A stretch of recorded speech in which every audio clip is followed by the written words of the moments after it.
I watched my husband raise his crystal champagne flute at the Vermont Winter Solstice Gala, flashing his bright, manufactured smile for the local press.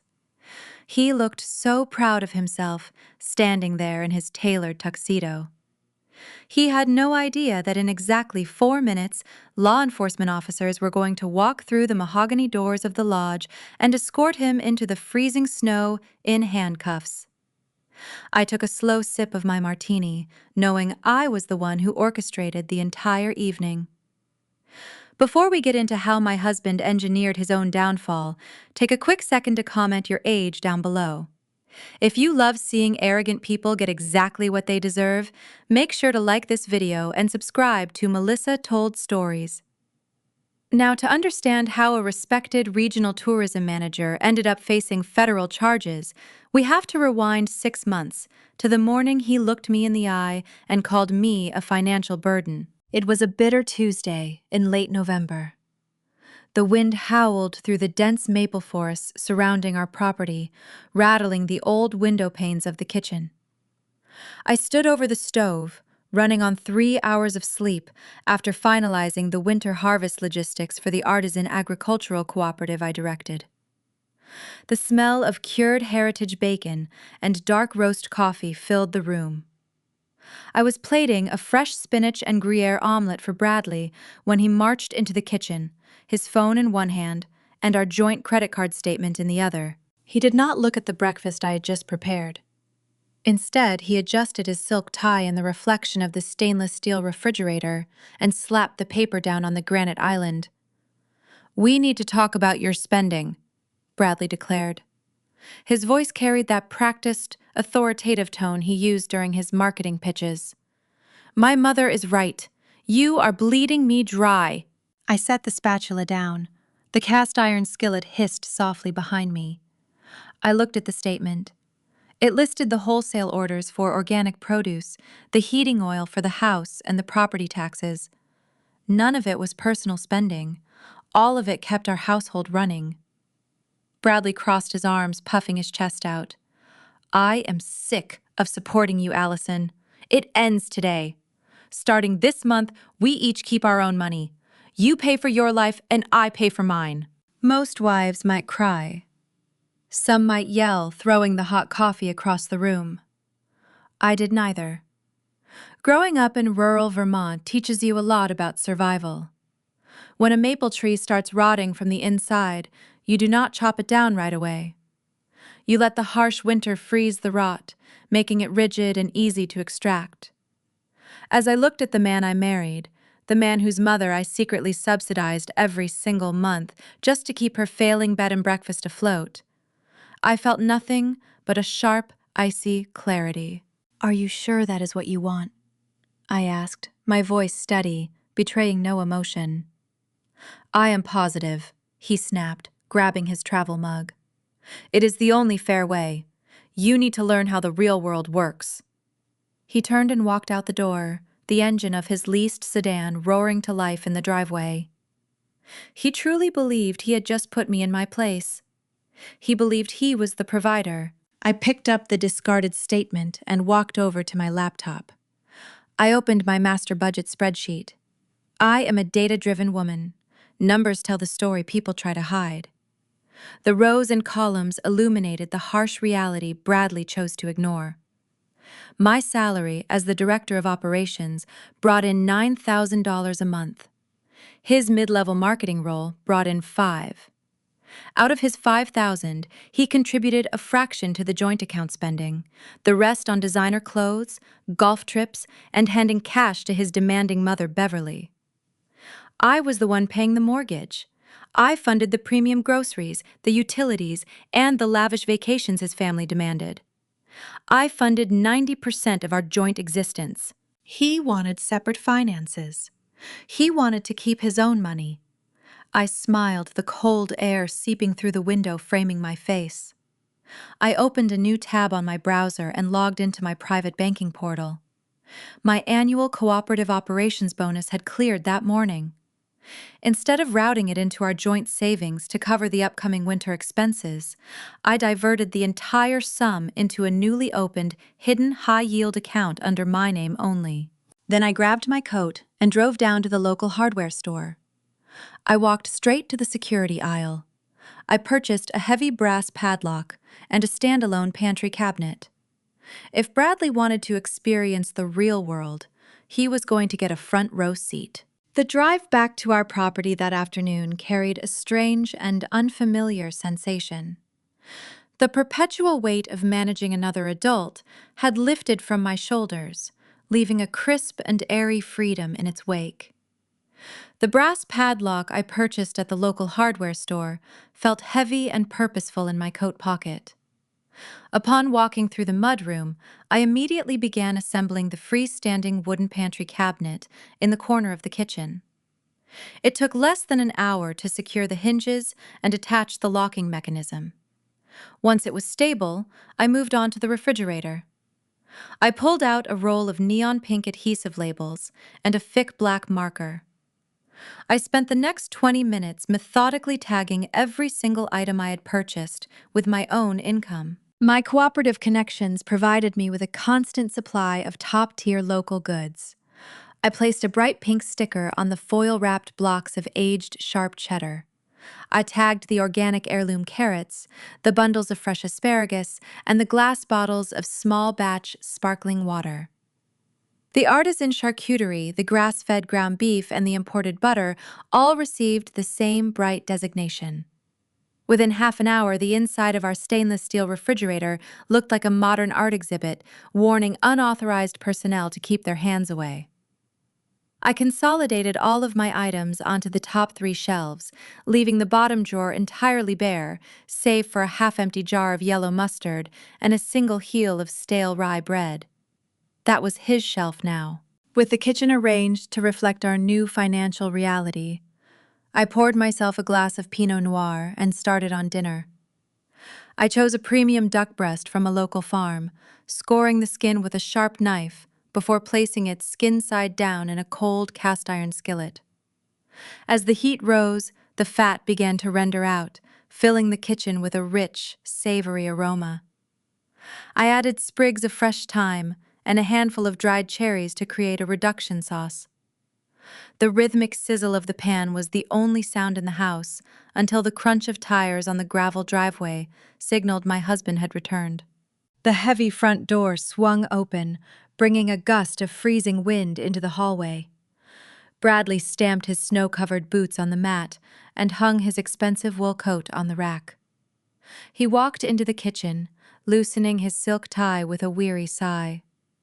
He stopped near the island, inhaling deeply. His eyes locked onto the sizzling pan, and a satisfied grin spread across his face. He leaned against the granite counter, fully expecting a plate to materialize in front of him. He asked if dinner was almost ready, because he skipped lunch during his marketing meetings and was starving. I turned the heat down on the stove and carefully transferred my perfectly seared duck to a ceramic plate. I drizzled the dark cherry reduction over the meat and added a side of wild rice. I picked up my fork and looked at him. I explained that my dinner was indeed ready. I then pointed toward the refrigerator, suggesting he check his shelf to see what he wanted to make for himself. Bradley frowned in confusion. He pulled the refrigerator door open and froze. The neon pink tags glared back at him under the cool LED lighting. His hand hovered in the air, uncertain of where to reach.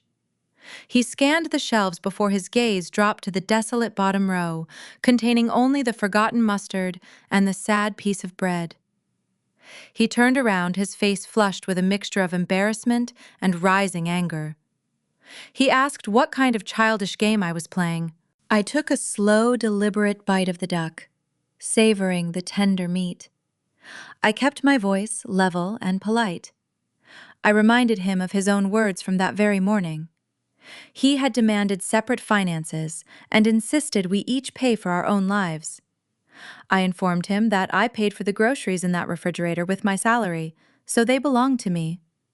If he wanted dinner, he was free to use his own money to acquire it. His jaw tightened. Bradley possessed a fragile pride carefully cultivated by a lifetime of women catering to his needs. His mother Beverly ran a failing bed and breakfast, but she always treated him like a wealthy heir, shielding him from the mechanics of actual labor. He refused to give me the satisfaction of an argument. Instead, he grabbed his car keys off the counter and stormed back out the door into the freezing Vermont night. The weather had taken a sharp turn. A classic northeast snowstorm was blowing in, dropping thick sheets of white powder over the winding mountain roads. From the warmth of the kitchen, I watched his headlights disappear into the dark tree line. He had to navigate slick, dangerous roads to reach the only rural market still open in our town. I could only imagine his sheer bewilderment walking the aisles. Bradley had never grocery shopped for a household in his life. He had no concept of the price of fresh vegetables or raw protein. An hour later he returned. He was shivering, his hair dusted with melting snow. He dropped 2 plastic bags onto the counter with a heavy thud. He pulled out 3 boxes of generic frozen pizza and a package of cheap processed hot dogs. He stared at the receipt in his hand, shaking his head in disbelief at how much the meager supplies had cost him. He shoved a frozen pizza into the oven without preheating it, pacing the kitchen floor in silence. When he finally pulled it out, the crust was burnt on the edges and doughy in the center. He sat at the far end of the table, chewing the cardboard, tasting food in a sullen silence, while I finished my wine. The stark contrast between our lives only sharpened the next morning. Our household ran on a specific routine, anchored by the single-origin Ethiopian roast coffee I procured directly from a cooperative supplier. Bradley stumbled into the kitchen, rubbing his eyes, and reached for the familiar glass jar on the counter. The jar was gone. It was securely locked inside the new wooden pantry cabinet. The brass padlock gleamed in the morning light. He stared at the cabinet, then looked at me. I sat at the island dressed in a tailored wool sweater, sipping a flawless steaming cup of espresso, while reviewing harvest yields on my tablet. He asked where the coffee was. I smiled and took another sip. I told him my coffee was secured, but he was welcome to check the back of the open cupboards to see if he had purchased any beverages during his grocery run. He had not. He had to settle for a dusty jar of instant coffee granules left over from a camping trip 3 years ago. He boiled water and grimaced as the bitter, dark liquid hit his tongue. His dress shirt was slightly wrinkled because he had never bothered to learn how to operate the steamer. He looked diminished. Over the next 48 hours, I felt a profound sense of rejuvenation. I invested the time and resources I used to spend managing his life directly back into myself. I ordered a luxurious winter wardrobe update online and booked a future solo spa weekend in the mountains. Every meal I prepared was a culinary delight, meant solely for my own enjoyment. Bradley, meanwhile, survived on sodium-heavy frozen food. His skin looked dull, and his mood grew increasingly sour. Growing up around the seasonal rhythms of agriculture shapes the way you view problems. In Vermont, when a maple tree starts rotting from the inside, you do not chop it down immediately. You let the harsh winter freeze the rot, making the diseased wood rigid and brittle so it becomes easier to extract the core without damaging the healthy roots. I was simply letting the winter do its work on my marriage. By Friday evening, Bradley sat on the couch, chewing through his 3rd frozen pizza of the week. He wiped a smudge of grease from his chin and looked over at me. A smug, calculating glint returned to his eyes. He mentioned casually that his mother and brother Kevin were scheduled to arrive at our house at 2 o'clock on Sunday afternoon. He assumed that the impending arrival of his family would force me to abandon my boundaries. He fully believed the social pressure of hosting his judgmental mother would send me rushing back to the kitchen to prepare our usual lavish weekend feast. He leaned back against the cushions, entirely confident that his discomfort was only temporary. He had no idea what was waiting for him on Sunday. The Sunday morning sunlight filtered through the frosted glass of the master bedroom windows, casting long, pale shadows across the hardwood floor. I remained nestled beneath the heavy down comforter long past my usual waking hour. For the previous 5 years, my Sunday mornings involved waking before dawn to prepare an elaborate spread for my in-laws. I used to spend hours roasting local root vegetables, braising premium cuts of meat, and arranging intricate cheese boards to satisfy their demanding palates. Today, I flipped the page of my novel and listened to the sheer panic unfolding downstairs. The frantic clattering of cheap aluminum pans echoed through the heating vents. Bradley was audibly struggling. He slammed cupboard doors and let out frustrated sighs that carried all the way up the stairs. He had assumed my boundaries were a temporary bluff. He firmly believed the impending arrival of his mother Beverly and his brother Kevin would force me back into my role as the silent, obedient hostess. Right at noon, the crunch of tires on the icy gravel driveway signaled their arrival. The heavy oak front door swung open, and a chorus of loud, entitled voices filled the foyer. Beverly always entered a room acting as though she owned the building. Close behind her came Kevin and his wife Natalie. Kevin held a sporadic freelance photography gig, while Natalie spent her days browsing high-end catalogs and complaining about the lack of culture in rural Vermont. They treated our home like an all-inclusive luxury resort, arriving every weekend with empty stomachs and expectant attitudes. I set my book aside and slipped into a sleek cashmere sweater and tailored dark denim. I took my time brushing my hair, applying a sheer layer of gloss to my lips. Downstairs, the reality of Bradley and his separate finances was about to collide with his family and their boundless expectations. I descended the staircase just as Beverly marched into the dining room. She stopped dead in her tracks. Instead of the usual aroma of rosemary roasted lamb and simmering red wine reduction, the house smelled of burnt, processed cheese and charred cardboard. Bradley stood at the head of the long mahogany table, sweating profusely. His dress shirt clung to his shoulders. Spread across the linen tablecloth were the pathetic results of his frantic morning. 3 generic frozen pizzas sat on plastic cutting boards, their edges blackened and smoking. A plastic tub of neon yellow potato salad rested in the center, unbothered by a serving spoon. A single roll of paper towels served as napkins. Beverly stared at the spread, her face twisting in pure horror. She looked at her golden child's son and then darted her sharp gaze around the room, searching for her designated scapegoat. She demanded to know what kind of sick joke this was. She asked Bradley where Allison was and why the table looked like a college dormitory on a Tuesday night. Kevin and Natalie stood in the doorway, exchanging confused glances. Natalie crossed her arms, shivering dramatically and muttering about driving an hour through the snow for burnt crust. I stepped into the dining room carrying a porcelain plate. I held a buttery toasted brioche bun, overflowing with fresh Maine lobster meat, dressed lightly in lemon butter and herbs. I had procured the premium seafood from a specialty coastal vendor, passing through my cooperative earlier that week, storing it safely on my designated refrigerator shelf. In my other hand, I held a crystal glass of chilled Chardonnay. I greeted them with a polite, serene smile. I pulled out my chair at the far end of the table and sat down. Beverly turned her furious gaze toward me. She pointed a manicured finger at the tragic frozen pizzas and asked if I had lost my mind. She scolded me for serving such disgraceful garbage to my own family. She reminded me that she ran an exclusive bed and breakfast and possessed a refined standard for hospitality. I took a slow, savory bite of my lobster roll. The rich butter and sweet meat melted on my tongue.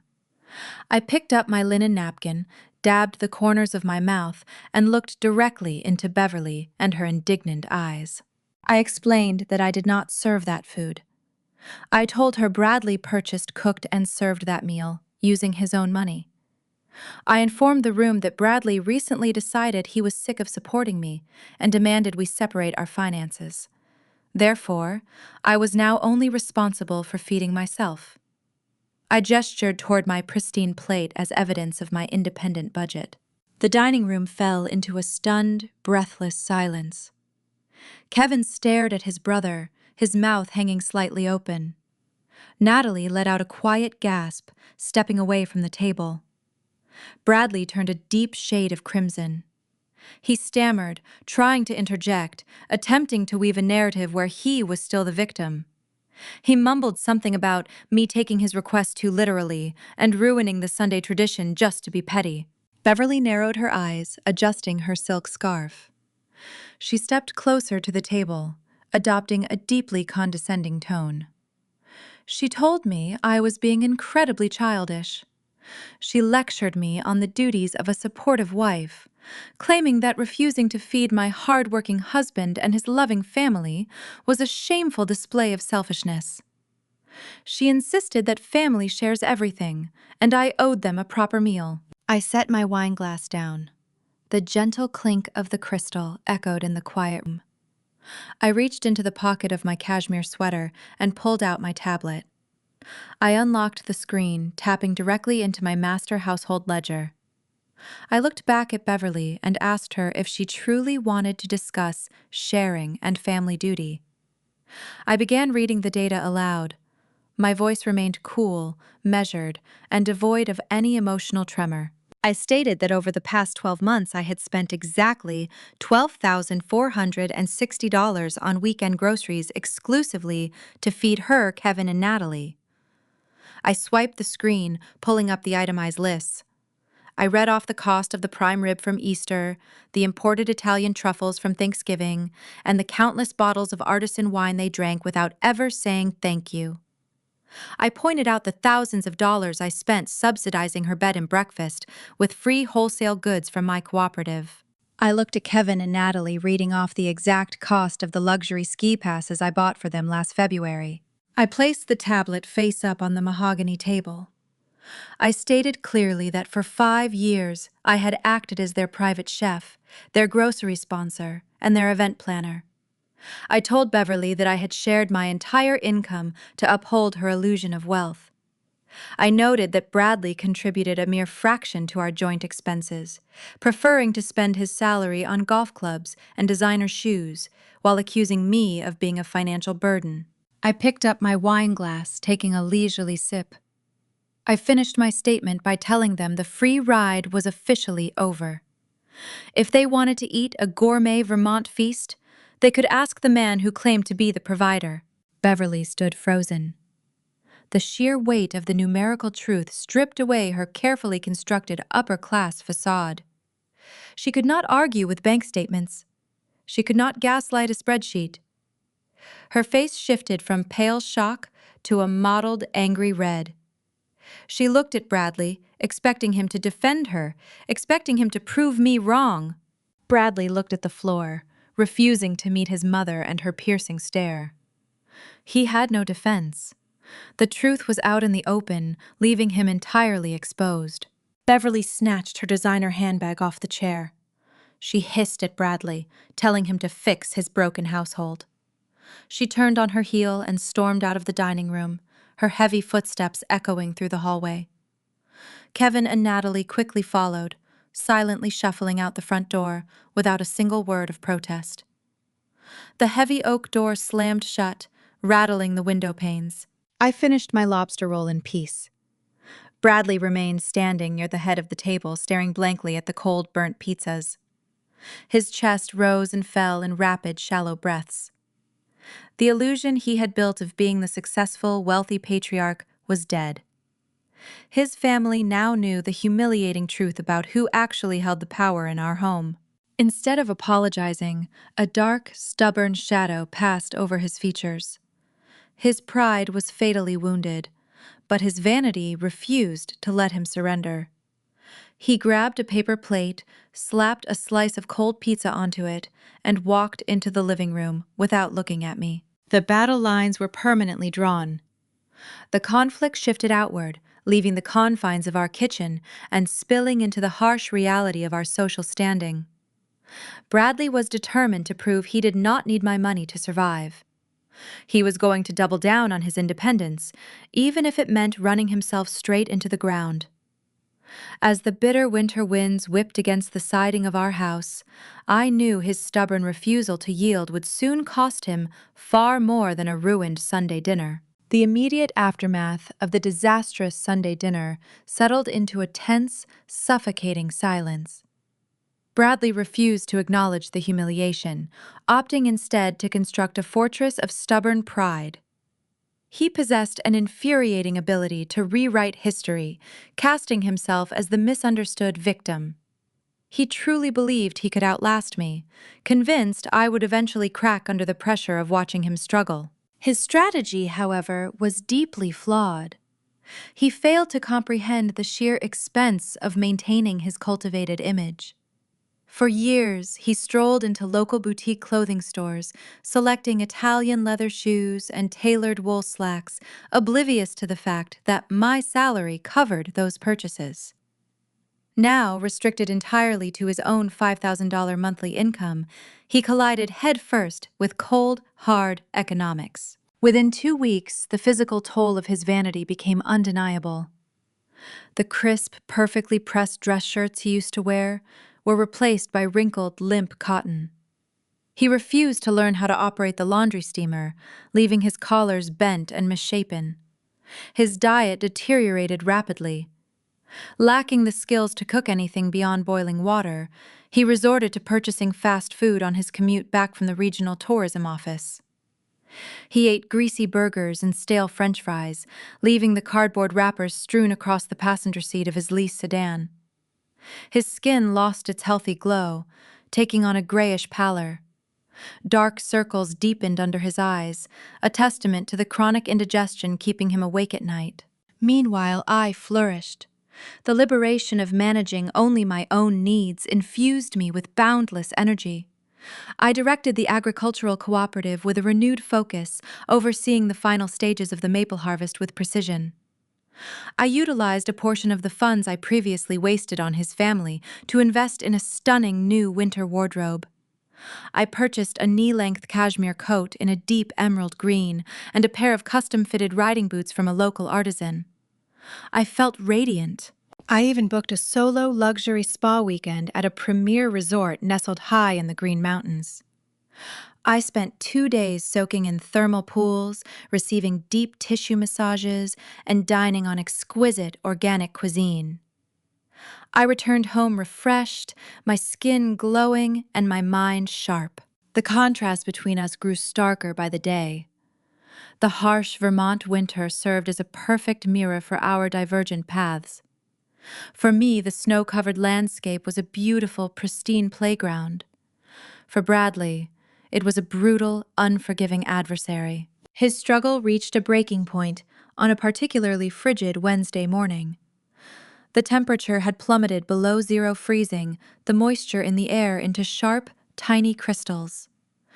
Bradley walked out the front door, shivering in a thin wool peacoat that offered no real protection against the biting wind. He turned the key in the ignition of his sedan, but the engine only offered a weak, sputtering click. He tried again, pumping the gas pedal frantically.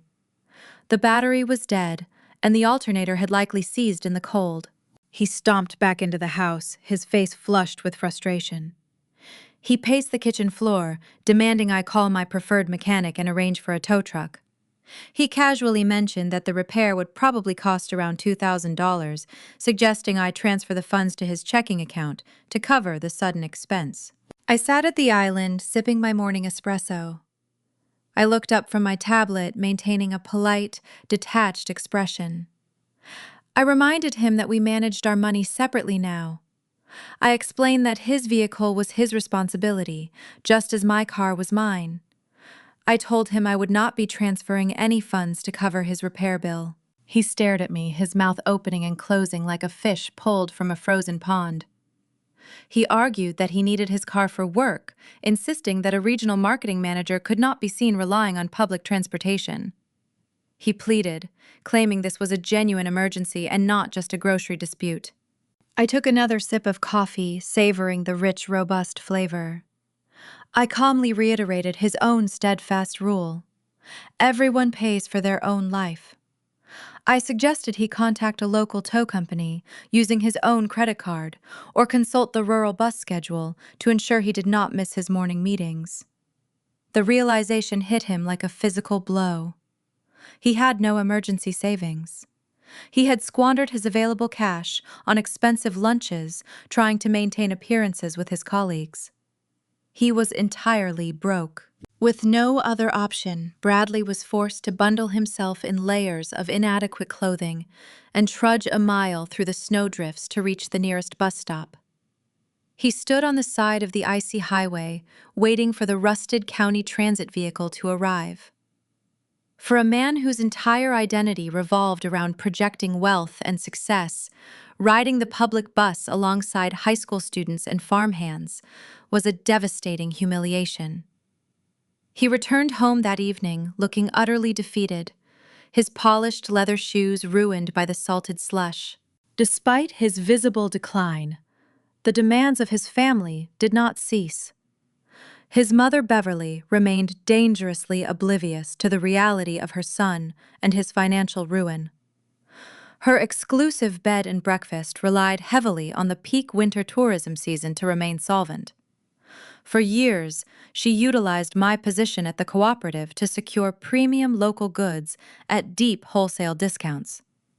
She expected artisan cheeses, fresh-baked sourdough, and rare maple syrups to be delivered to her kitchen door every Friday, allowing her to charge her wealthy guests astronomical rates. As the town geared up for the highly anticipated winter tourism gala, Beverly panicked. She sent Bradley a frantic text message demanding he force me to secure her usual discounted order. She needed the supplies to impress a group of VIP leaf peepers arriving that weekend. She assumed that, despite our recent conflict, I would eventually cave to familial duty. Bradley sat on the couch, staring at the glowing screen of his phone. He rubbed his temples, the stress radiating from his slumped shoulders. He knew he could not afford to pay retail price for the goods she needed. He also knew he lacked the courage to tell his demanding mother the truth about his financial impotence. I watched him from the kitchen, observing the frantic scrolling of his thumbs. I knew exactly what Beverly was asking for. As the director of operations, I possessed full authority over the cooperative supply chain. I had spent years quietly subsidizing her failing business, allowing her to masquerade as a successful entrepreneur. I decided the era of silent subsidies was officially over. It was time to sever the final business tie completely. I opened my laptop and drafted a formal notice to the Cooperative Distribution Center. I instructed them to cancel all active discounts associated with Beverly and her bed and breakfast. I directed them to issue an updated invoice reflecting the full retail price for any pending orders. I hit send, feeling a profound sense of satisfaction. The impending collapse of her business was no longer my problem. It was simply a matter of basic economics. Bradley and his mother were about to learn exactly how expensive the real world truly was. The transition into late autumn brought a fierce, biting chill to the Vermont air, snapping the remaining maple leaves into vibrant shades of crimson and burnt orange. This brief window of time marked the most lucrative period for the local economy. Wealthy tourists from Manhattan and Boston flooded the winding mountain roads, eager to experience the rustic charm of rural New England. They sought crackling fireplaces, hand-woven wool blankets, and farm-to-table culinary experiences. For the past decade, Bradley's mother capitalized on this seasonal influx better than anyone else in town. Beverly ran a sprawling, historic estate she ambitiously branded as an exclusive boutique bed and breakfast. She charged her guests astronomical rates, promising an authentic artisan getaway. The secret to her pristine reputation, however, had nothing to do with her own hospitality or business acumen. Her coveted five-star status rested entirely on the goods I supplied. As the director of operations for the Regional Agricultural Cooperative, I curated the finest local products available. Every Thursday afternoon, a refrigerated delivery truck backed into Beverly's gravel driveway, unloading crates of raw milk cheeses, organic heirloom produce, fresh pressed cider, and small batch cured meats. I also allowed her to display our prestigious cooperative licensing plaque in her lobby, which signaled top-tier quality to her wealthy clientele. Beverly never paid retail price for any of it. Over the years, I had quietly authorized steep employee discounts and allowed her to float her operating costs on a revolving line of credit managed by my office. She treated my generosity as her birthright, assuming the endless stream of gourmet supplies would continue flowing regardless of how she treated me in my own home. Sitting at my heavy oak desk on a crisp Thursday morning, I decided to correct that assumption. I opened my laptop and logged into the Cooperative Financial Database. I navigated through the labyrinth of vendor accounts until I located the file for her bed and breakfast. The numbers on the screen painted a very clear picture of her financial reality. Without my silent subsidies, her profit margins were practically non-existent. I clicked on the active licensing agreement that allowed her to use our trademarked brand name. I hit the Terminate button. I then shifted my attention to the revolving line of credit. According to the strict terms of the vendor contract, the cooperative retained the right to demand payment in full if an account fell out of compliance. By terminating her license, her account immediately triggered the default clause. I generated a final invoice for the outstanding balance, demanding immediate payment. I routed the document directly to her business email and simultaneously canceled her pending weekend delivery. I closed the laptop, feeling a profound sense of order restored. The following morning unfolded exactly as I anticipated. The cooperative delivery truck drove straight past her historic estate without slowing down. Beverly realized her kitchen was empty only hours before a fully booked roster of VIP guests were scheduled to arrive. These were not casual travelers. They were elite city professionals paying a premium for luxury, and they expected perfection. In a sheer panic, Beverly was forced to drive her aging SUV to the nearest discount supermarket. The woman who built her entire social persona around refined taste sprinted down the linoleum aisles, tossing generic items into her shopping cart. She purchased mass-produced loaves of bleached white bread, tubs of processed margarine, and cartons of factory-farmed eggs. She had no choice. She lacked the funds to pay my invoice, and without the cooperative, she possessed no alternative local suppliers. The disaster materialized at dawn on Saturday. The affluent guests wandered down to the dining room expecting the legendary spread featured in all of her promotional brochures. Instead of warm artisan sourdough and locally sourced buckwheat pancakes, they encountered cold, rubbery toaster waffles. Instead of fresh-pressed cider and imported espresso, they were offered pale orange juice from a plastic jug and bitter acidic drip coffee. The backlash was swift and unforgiving. Wealthy tourists do not tolerate being overcharged for mediocrity. By Saturday afternoon, the first scathing reviews hit the internet. Patrons posted photos of the dismal breakfast spread, warning others to avoid the estate. They called the experience a scam and noted the sudden absence of the promised cooperative quality. The digital destruction of her pristine local reputation happened in real time. I sat in my living room that evening, sipping a cup of chamomile tea while reading the reviews on my tablet. The front door swung open, hitting the wall with a loud thud. Bradley stormed into the house, his face contorted in a mixture of rage and terror. He did not bother taking off his snow-crusted boots, tracking dirty slush across the hardwood floor. He marched directly into the living room, clutching his phone. His knuckles were white. He demanded to know what I had done to his mother. His voice cracked, pitching higher than usual as he read a particularly brutal online review out loud. He accused me of destroying her livelihood on purpose just to win a petty argument about groceries. He paced in front of the fireplace, waving his arms, claiming I had humiliated his entire family in front of the most important people in the state. I set my teacup down on the coaster. I looked up at him, maintaining a cool, steady gaze. I did not raise my voice.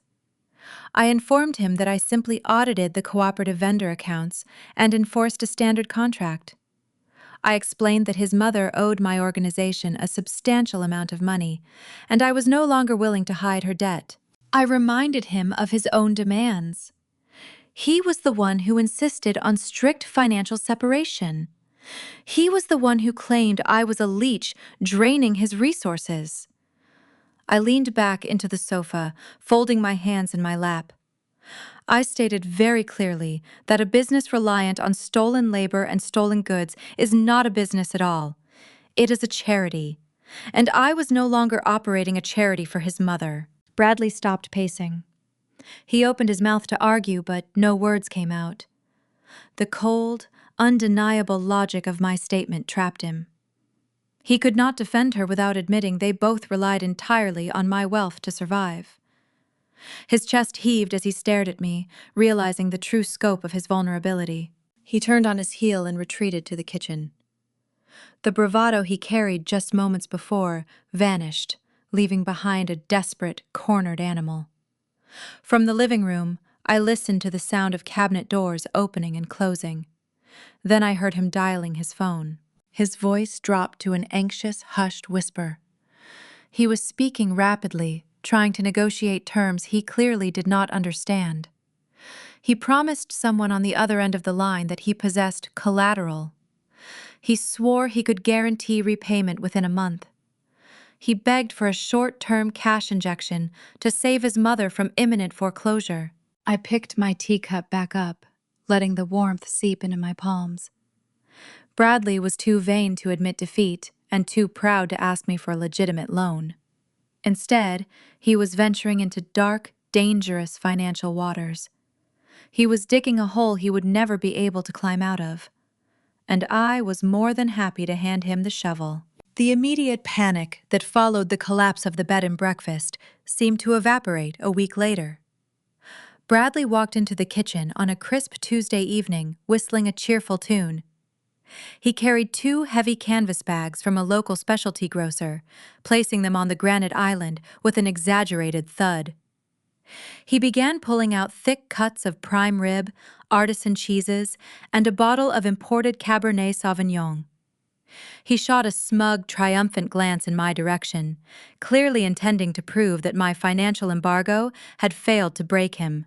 I sat at the counter reviewing quarterly cooperative reports, taking note of his sudden, apparent wealth. Only days prior, he lacked the funds to repair his vehicle and was reduced to eating frozen pizzas. Now he was purchasing luxury items that stretched far beyond his modest $5,000 monthly salary. He boasted loudly about finding a new, lucrative marketing contract, claiming his career was finally taking off, allowing him to support his mother and live comfortably without my assistance. He was lying, of course. I knew precisely what a mid-level marketing manager at the Regional Tourism Board earned. I also knew that sudden influxes of cash in a rural Vermont town rarely came from legitimate rapid promotions. The truth revealed itself the following morning. The postal carrier left a stack of envelopes in the mailbox near the edge of our gravel driveway. I retrieved the mail, sorting through the utility bills and cooperative newsletters. Tucked between a local magazine and a flyer for snow removal was a thick, stark white envelope addressed to Bradley. The return address belonged to a notorious high-risk online lending institution known for issuing predatory personal loans with exorbitant interest rates. I did not open the envelope. I did not need to. The pieces of the puzzle snapped together, forming a clear, disastrous picture. Desperate to maintain his facade of wealth and terrified of failing his demanding mother, Bradley had bypassed reputable local credit unions. He secured a massive unsecured loan from a predatory lender relying on fast cash to plug the gaping holes in his lifestyle. He used the funds to bail out Beverly and resume his lavish spending, entirely ignorant of the compounding interest that would soon bury him. The profound irony of the situation brought a quiet, satisfied smile to my face.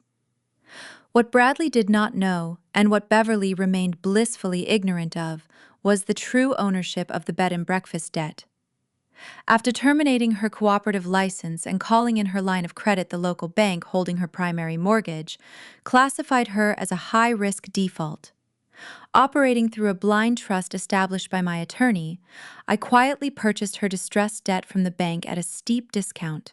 Beverly continued to host her dwindling number of guests, marching around the historic estate, barking orders at her remaining staff. She bragged loudly at town council meetings about securing emergency funding from her successful son, assuring everyone her business was stronger than ever. She paraded through the town square, wrapped in an expensive wool shawl, playing the role of the affluent matriarch. She had no idea that she was effectively a squatter, living on a property I now legally controlled. The facade held firm for several weeks, but the cracks began to show during a frosty Saturday afternoon. I received a phone call from Natalie, my sister-in-law. She lived in a neighboring town and rarely called unless she wanted to complain about the lack of amenities in rural Vermont. Her voice carried a sharp, annoyed tone. She launched into a long-winded tirade about Bradley and his recent behavior. She complained that he attended her son's birthday party earlier that day, bringing generic plastic toys purchased from a discount store. She whined that in previous years, Bradley always gifted the boys expensive electronics or premium outdoor gear. She called him cheap and selfish, demanding to know why he was suddenly acting so stingy with his nephews. Natalie remained entirely unaware that for the past 5 years I was the one purchasing those lavish gifts. I curated the presents, wrapped them meticulously, and allowed Bradley to hand them over, claiming the credit. Deprived of my silent funding, he was reduced to offering whatever he could scrape together. I listened to Natalie vent, offering polite, non-committal responses. I did not correct her. I did not inform her that her brother-in-law was drowning in high-interest debt just to keep food on his own table. Her petty complaints served as a vital piece of intelligence, confirming that Bradley's borrowed cash was rapidly depleting. The funds he secured from the online lender were likely swallowed whole by his mother's failing business, leaving him with barely enough to cover his own inflated expenses. I ended the call and looked out the window. The sky had turned a deep, bruising gray, signaling the arrival of a massive winter storm front. The harsh Vermont winter was settling in, bringing with it plunging temperatures and isolating snowfalls. I possessed the power to expose him right then. I could have confronted him with the envelope from the predatory lender and shattered his smug illusion. But a sudden confrontation would only allow him to deflect and manipulate the narrative. He would play the victim, claiming he was forced into debt by my cruel financial boundaries. Instead, I chose patience. The interest on his predatory loan was compounding daily, silently inflating his financial burden. The more he struggled to maintain his appearance, the deeper the trap closed around him. I decided to sit back and watch, letting the brutal winter season do its work. His financial house of cards was destined to collapse, and I wanted to ensure he was standing right in the center when the walls finally caved in. The annual family winter vacation was fast approaching, and it would provide the perfect stage for his inevitable ruin. The arrival of January in New England always signaled the start of the highly anticipated ski season. For the past 6 years, my operational income provided the cornerstone of Bradley and his family holiday tradition. Every winter, we traveled to the prestigious slopes of Stowe, occupying a premium slopeside chalet equipped with a heated indoor pool, private catering, and seamless mountain access. Beverly considered this excursion her personal aristocratic right. She spent those past vacations parading around the resort lobbies wrapped in faux fur while sipping expensive hot toddies on my tab. Kevin and his wife Natalie eagerly tagged along, utilizing the free luxury to pretend they operated in a higher tax bracket. Kevin, whose freelance photography career yielded more excuses than actual paychecks, treated the getaway like a sprawling photo shoot for his social media profiles. This year the financial dynamic shifted, but the familial expectations remained rigid. Beverly began sending group text messages during the first week of the new year, detailing her strict itinerary and dietary preferences for the upcoming journey. Sitting in our living room, I watched Bradley read these incoming alerts. The glow from his smartphone screen illuminated the sheer panic settling across his features. His predatory loan funds were dwindling rapidly, swallowed by his mother's failing estate, and his own inability to curb his spending habits. He lacked the capital to secure a five-star chalet, but his blinding vanity prevented him from admitting his financial drought. Driven by a desperate need to maintain appearances, he scoured the internet for the cheapest available rental in the region.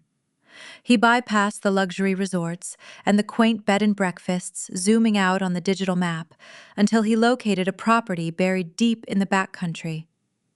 He booked a dilapidated seasonal hunting shack located 20 miles away from the nearest groomed trail. The listing promised rustic charm, which served as a polite real estate euphemism for lacking basic modern insulation. He approached me in the kitchen a few days later, attempting to project an air of casual authority. He informed me that he had secured our lodging for the annual getaway and instructed me to pack my winter gear. I stood near the espresso machine, wiping the stainless steel surface with a microfiber cloth. I met his gaze and politely declined the invitation. I reminded him that under his strict rules regarding our separate ledgers, I held no obligation to attend a vacation I did not arrange or fund. Furthermore, I informed him that I had already finalized my own plans. Several female colleagues from the agricultural cooperative and I rented a premier suite at a luxury lodge right at the base of the mountain. We planned to spend our weekend enjoying hot stone massages and dining on artisanal tasting menus, far removed from his domestic chaos. His jaw tightened. He argued that skipping the family tradition would deeply offend his mother. I smiled, placing the cloth on the counter. I suggested he blame my absence on a sudden heavy workload at the cooperative.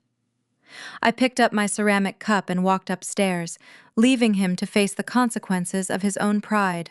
The weekend arrived, bringing a severe weather warning that blanketed the entire northeast corridor. A fierce blizzard swept through the Green Mountains, dropping 3 feet of blinding white powder in a matter of hours. From the warmth of my plush resort suite, sitting by a roaring gas fireplace with a glass of champagne, I monitored the radar. Meanwhile, Bradley drove his mother, brother, and sister-in-law up a treacherous, unplowed dirt road, searching for his budget rental. They arrived at the hunting structure just as the storm intensified, locking them inside the isolated perimeter. The building offered nothing but misery. Drafts of glacial air whistled through the poorly sealed windows, dropping the interior temperature to a bone-chilling level. The ancient wood-burning stove in the corner provided barely enough heat to warm the immediate few feet surrounding it. The pipes groaned under the dropping barometric pressure, leaving them with barely a trickle of freezing tap water. Kevin wrapped himself in 2 thin wool blankets, shivering uncontrollably on a sagging canvas cot. Natalie complained incessantly about the lack of cellular service, the dusty floors, and the sheer indignity of their surroundings. Beverly, however, directed all of her indignation straight at her golden child. Trapped in a cramped, freezing room without her expected luxury, the facade of her affluent matriarchy crumbled away. She demanded to know why they were shivering in a shack instead of relaxing in their usual slopeside chalet. Bradley attempted to deflect, stammering about a booking error and trying to frame the situation as a fun, rustic adventure. His mother refused to accept the pathetic excuse. Her tone sharpened, cutting through the icy air of the room. She interrogated him, pressing for answers about the sudden drop in their standard of living. She brought up the separate finances, demanding to know why a successful regional marketing executive could not afford a proper vacation without dipping into his wife's wallet. The relentless nagging echoed off the bare wooden walls cornering him. Stripped of his usual comforts and trembling in the dark, the illusion he spent months protecting finally shattered. He snapped. His voice cracked as he yelled back, admitting he could not afford the luxury resorts because his entire paycheck barely covered his own basic survival. He confessed that the wealth they enjoyed for years belonged entirely to me. He laid bare the truth that his marketing salary was a fraction of my operational income. The confession hung in the frigid air, silencing the room. Beverly stared at him, her expression shifting from anger to a deep, profound disappointment. She realized in that icy cabin that her son was not the wealthy, successful patriarch he pretended to be. He was broke, and his pride had led them all into a freezing, miserable trap.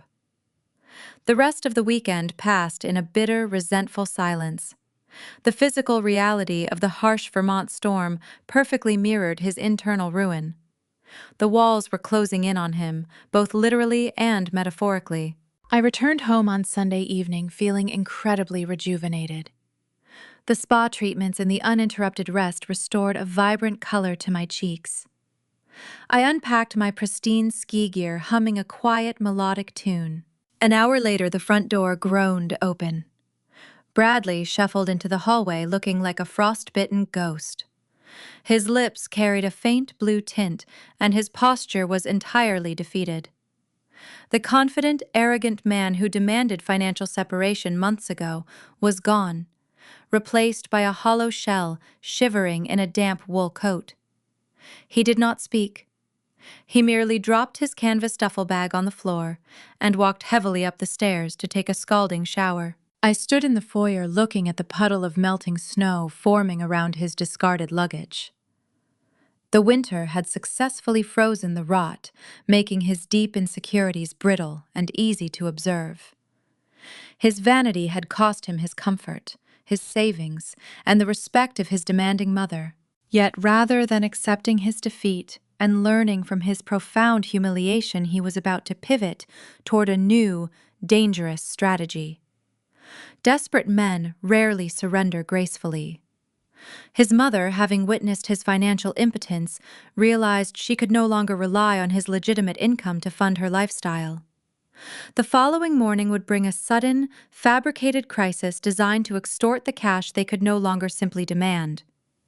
They were preparing to test a new method of manipulation, and I was already waiting to dissect their impending lies. The bitter residue of the disastrous Stowe cabin trip lingered in our house for weeks, hanging in the air like stale wood smoke. Bradley slinked around the periphery of my life, a hollowed-out version of the arrogant marketing manager who had demanded financial independence. His predatory loan accumulating daily interest had transformed from a temporary fix into a crushing, inescapable weight. He checked his phone obsessively, flinching whenever the screen illuminated with an unknown number. He was drowning, and his mother's failing estate was pulling him under faster than he could paddle. Desperate people rarely admit defeat. Instead, they pivot toward manipulation, testing the boundaries of morality when their pride refuses to let them ask for genuine help. The new tactic emerged on a gloomy Thursday evening in February. I was sitting at the dining room table, reviewing a fixed stack of logistical reports for the upcoming spring thaw. My focus was interrupted by the frantic ringing of my cell phone. The caller ID displayed Kevin's name. This was highly unusual. Kevin only called me when he wanted me to fund a new camera lens or a weekend getaway. I answered the call, my tone neutral. Kevin's voice was breathless, pitched artificially high to convey panic. He informed me that Beverly had suffered a severe cardiovascular episode earlier that afternoon. He claimed she experienced crushing chest pain and was rushed to the nearest regional medical center. According to Kevin, the situation was dire, requiring immediate consultation with an elite, out-of-network cardiac specialist in Boston. I leaned back in my chair, tapping my pen against the mahogany table. My initial instinct was not concern, but profound skepticism. My mother-in-law possessed the constitution of a stubborn ox and a long history of weaponizing phantom illnesses to garner sympathy and compliance. I asked Kevin for the details. He stammered, claiming the local hospital lacked the sophisticated diagnostic equipment necessary to treat her specific, mysterious condition.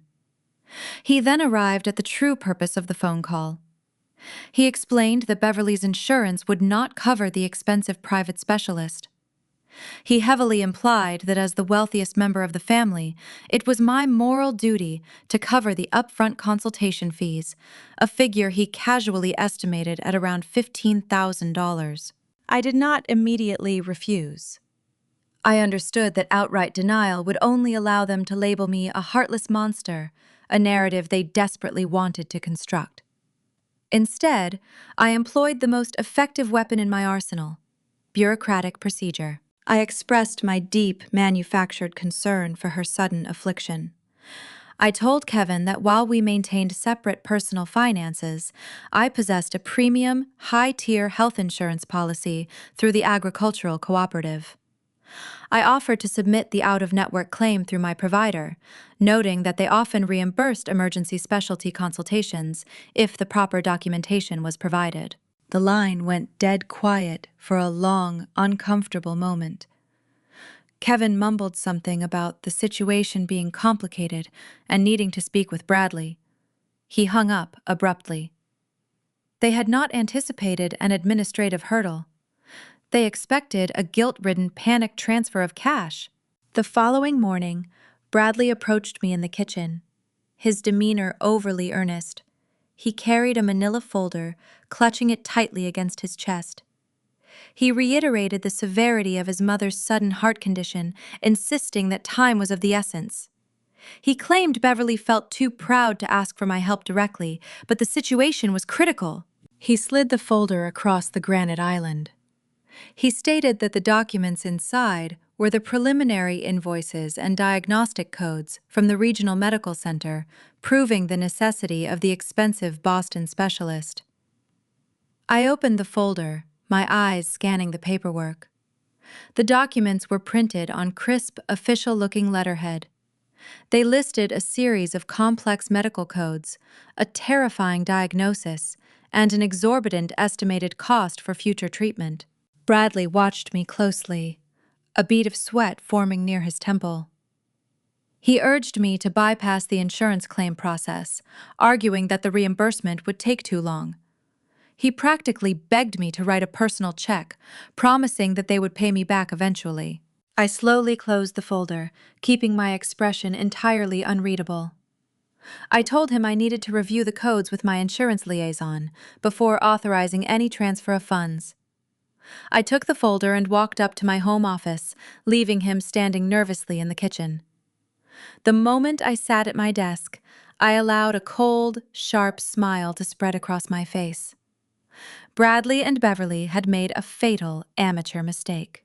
In their desperate attempt to manufacture a convincing medical crisis, they downloaded a generic invoice template from the internet. They then slapped the logo of the largest regional medical center in northern Vermont onto the top of the page, assuming I would not look closely at the details. They failed to remember a crucial piece of my background. My best friend from college, Sarah, currently served as the head of billing and compliance for that exact medical center. I took a clear, high-resolution photograph of the forged invoice and sent it directly to Sarah's private number.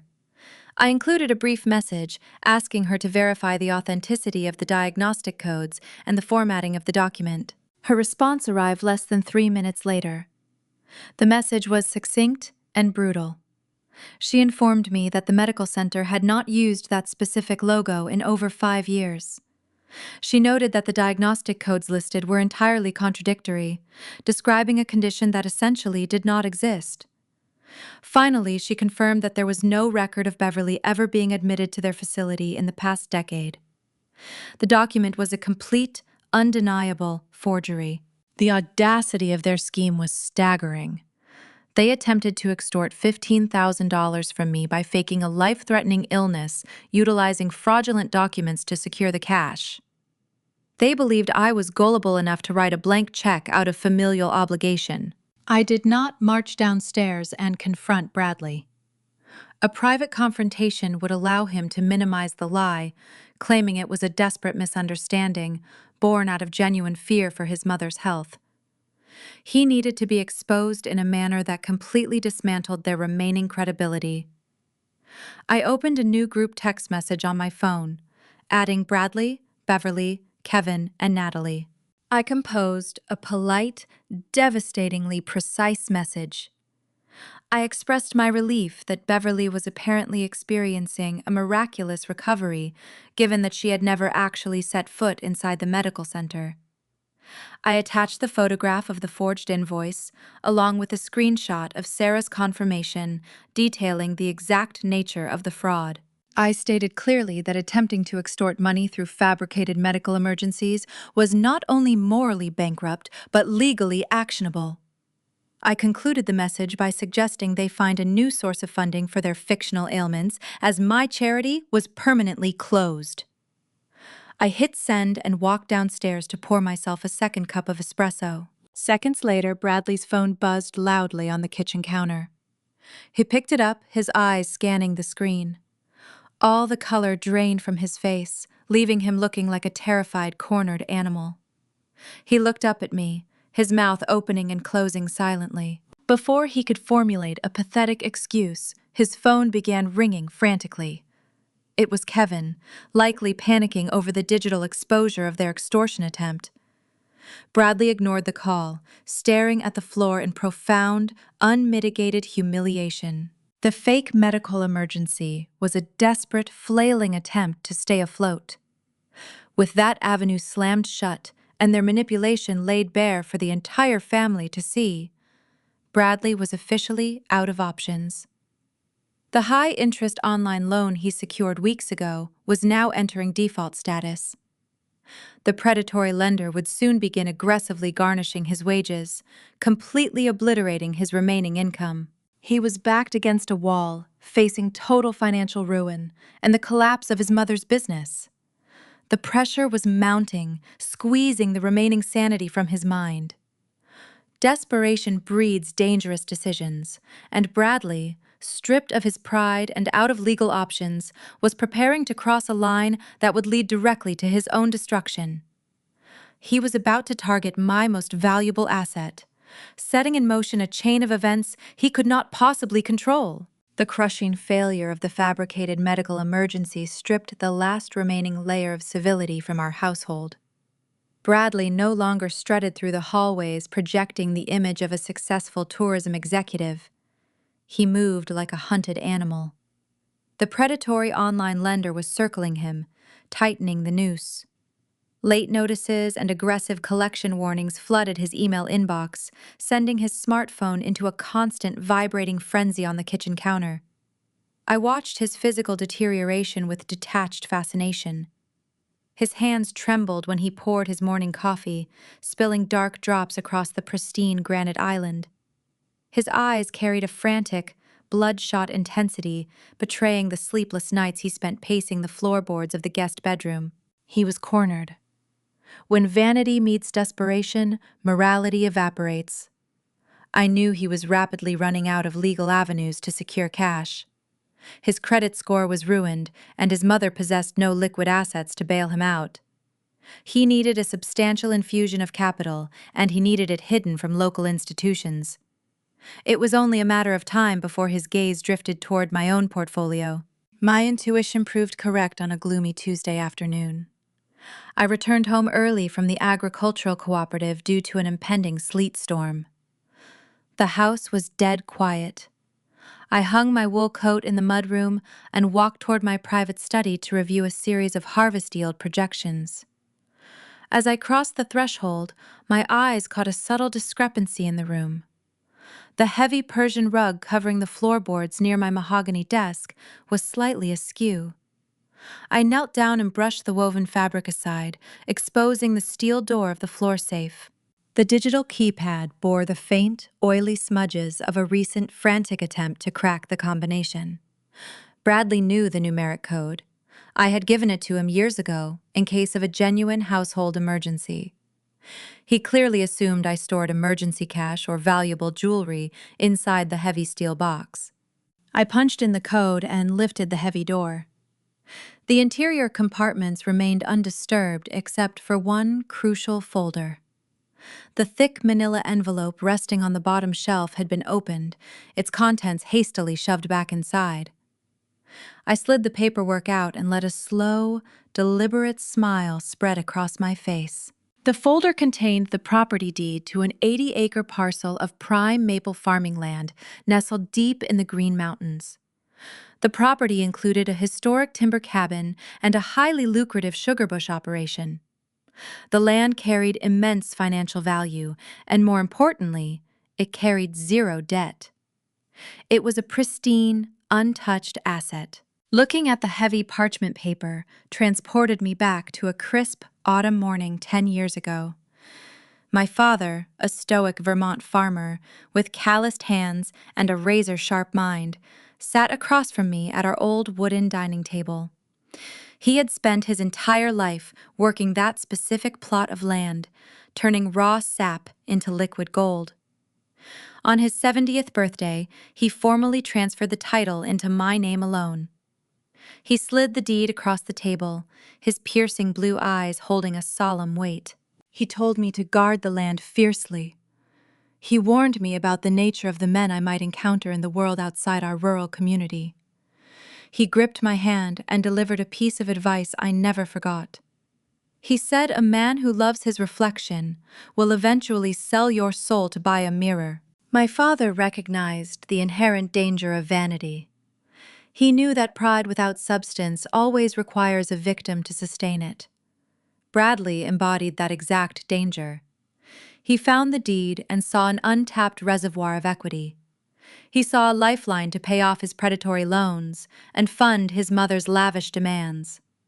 He intended to forge my signature, leverage the agricultural property as collateral, and take out a massive second mortgage through a shadowy online lender. He believed he could secure the funds without my knowledge, assuming I rarely checked the physical documentation of an inherited asset I held free and clear. His plan was audacious and breathtakingly illegal. It was also entirely doomed to fail. Bradley possessed a fatal flaw. He believed he was the smartest person in any given room. He failed to consider that a woman who runs the complex logistics of a statewide agricultural network might anticipate his treachery. The document resting inside the steel floor safe was not the actual legal deed. The morning after Bradley puffed out his chest and demanded strict financial separation, I drove directly to the First Green Mountain Credit Union. I removed the original authenticated deed from my home and secured it inside a bank safety deposit box. Before leaving the credit union, I requested a specialized duplicate copy from the county registry. The document Bradley held in his sweating, trembling hands was a highly sophisticated decoy. To the untrained eye, it looked identical to the original, bearing the same formal language and official state seals. However, the specialized paper contained a micro-printed watermark embedded deep within the fiber. Under standard lighting, it appeared normal, but if the document was scanned, photographed, or fed through a digital verification system, the hidden ink illuminated, projecting the words "void" and "copy only" across the entire page. I closed the floor safe and smoothed the Persian rug back into place. I walked into the kitchen and checked the trash bin near the pantry. Buried beneath a discarded coffee filter, I found a crumpled piece of translucent tracing paper. Bradley had spent his afternoon practicing my signature, tracing the loops and angles of my handwriting over and over again until he felt confident enough to commit the forgery. He had taken the bait. He scanned the decoy deed and submitted the fraudulent application to an online lending institution, requesting an $80,000 equity loan. The trap sat undisturbed for 48 hours. On Thursday morning, I sat in my cooperative office reviewing a vendor contract. My desk phone rang, breaking the quiet hum of the facility. The caller ID displayed the main branch number of the local credit union. I picked up the receiver and greeted Elias, the senior loan officer and a trusted colleague, who managed the cooperative commercial accounts. Elias spoke in a low, serious tone. He informed me that an out-of-state online lending agency had just initiated a title verification check on my maple farming property. Because the land was uniquely zoned for agricultural conservation, state law required out-of-network lenders to cross-reference the title with the local rural banking registry. Elias explained that the digital scan provided by the online lender had triggered a severe automated alert. The county software instantly detected the micro-printed watermark plastered across the uploaded deed. The system flagged the application as a fraudulent submission. Elias asked if I wanted him to intervene. He offered to block the inquiry, freeze the title, and formally notify the online lender that the application was a criminal forgery. He assumed I was the victim of a random identity theft ring and wanted to protect my assets immediately. I leaned back in my leather chair, staring out the window at the snow-covered fields. I took a slow, deep breath, savoring the culmination of my strategy. I instructed Elias to do the exact opposite. I told him not to block the inquiry. I explained that I knew exactly who submitted the forged application, and I needed the process to continue.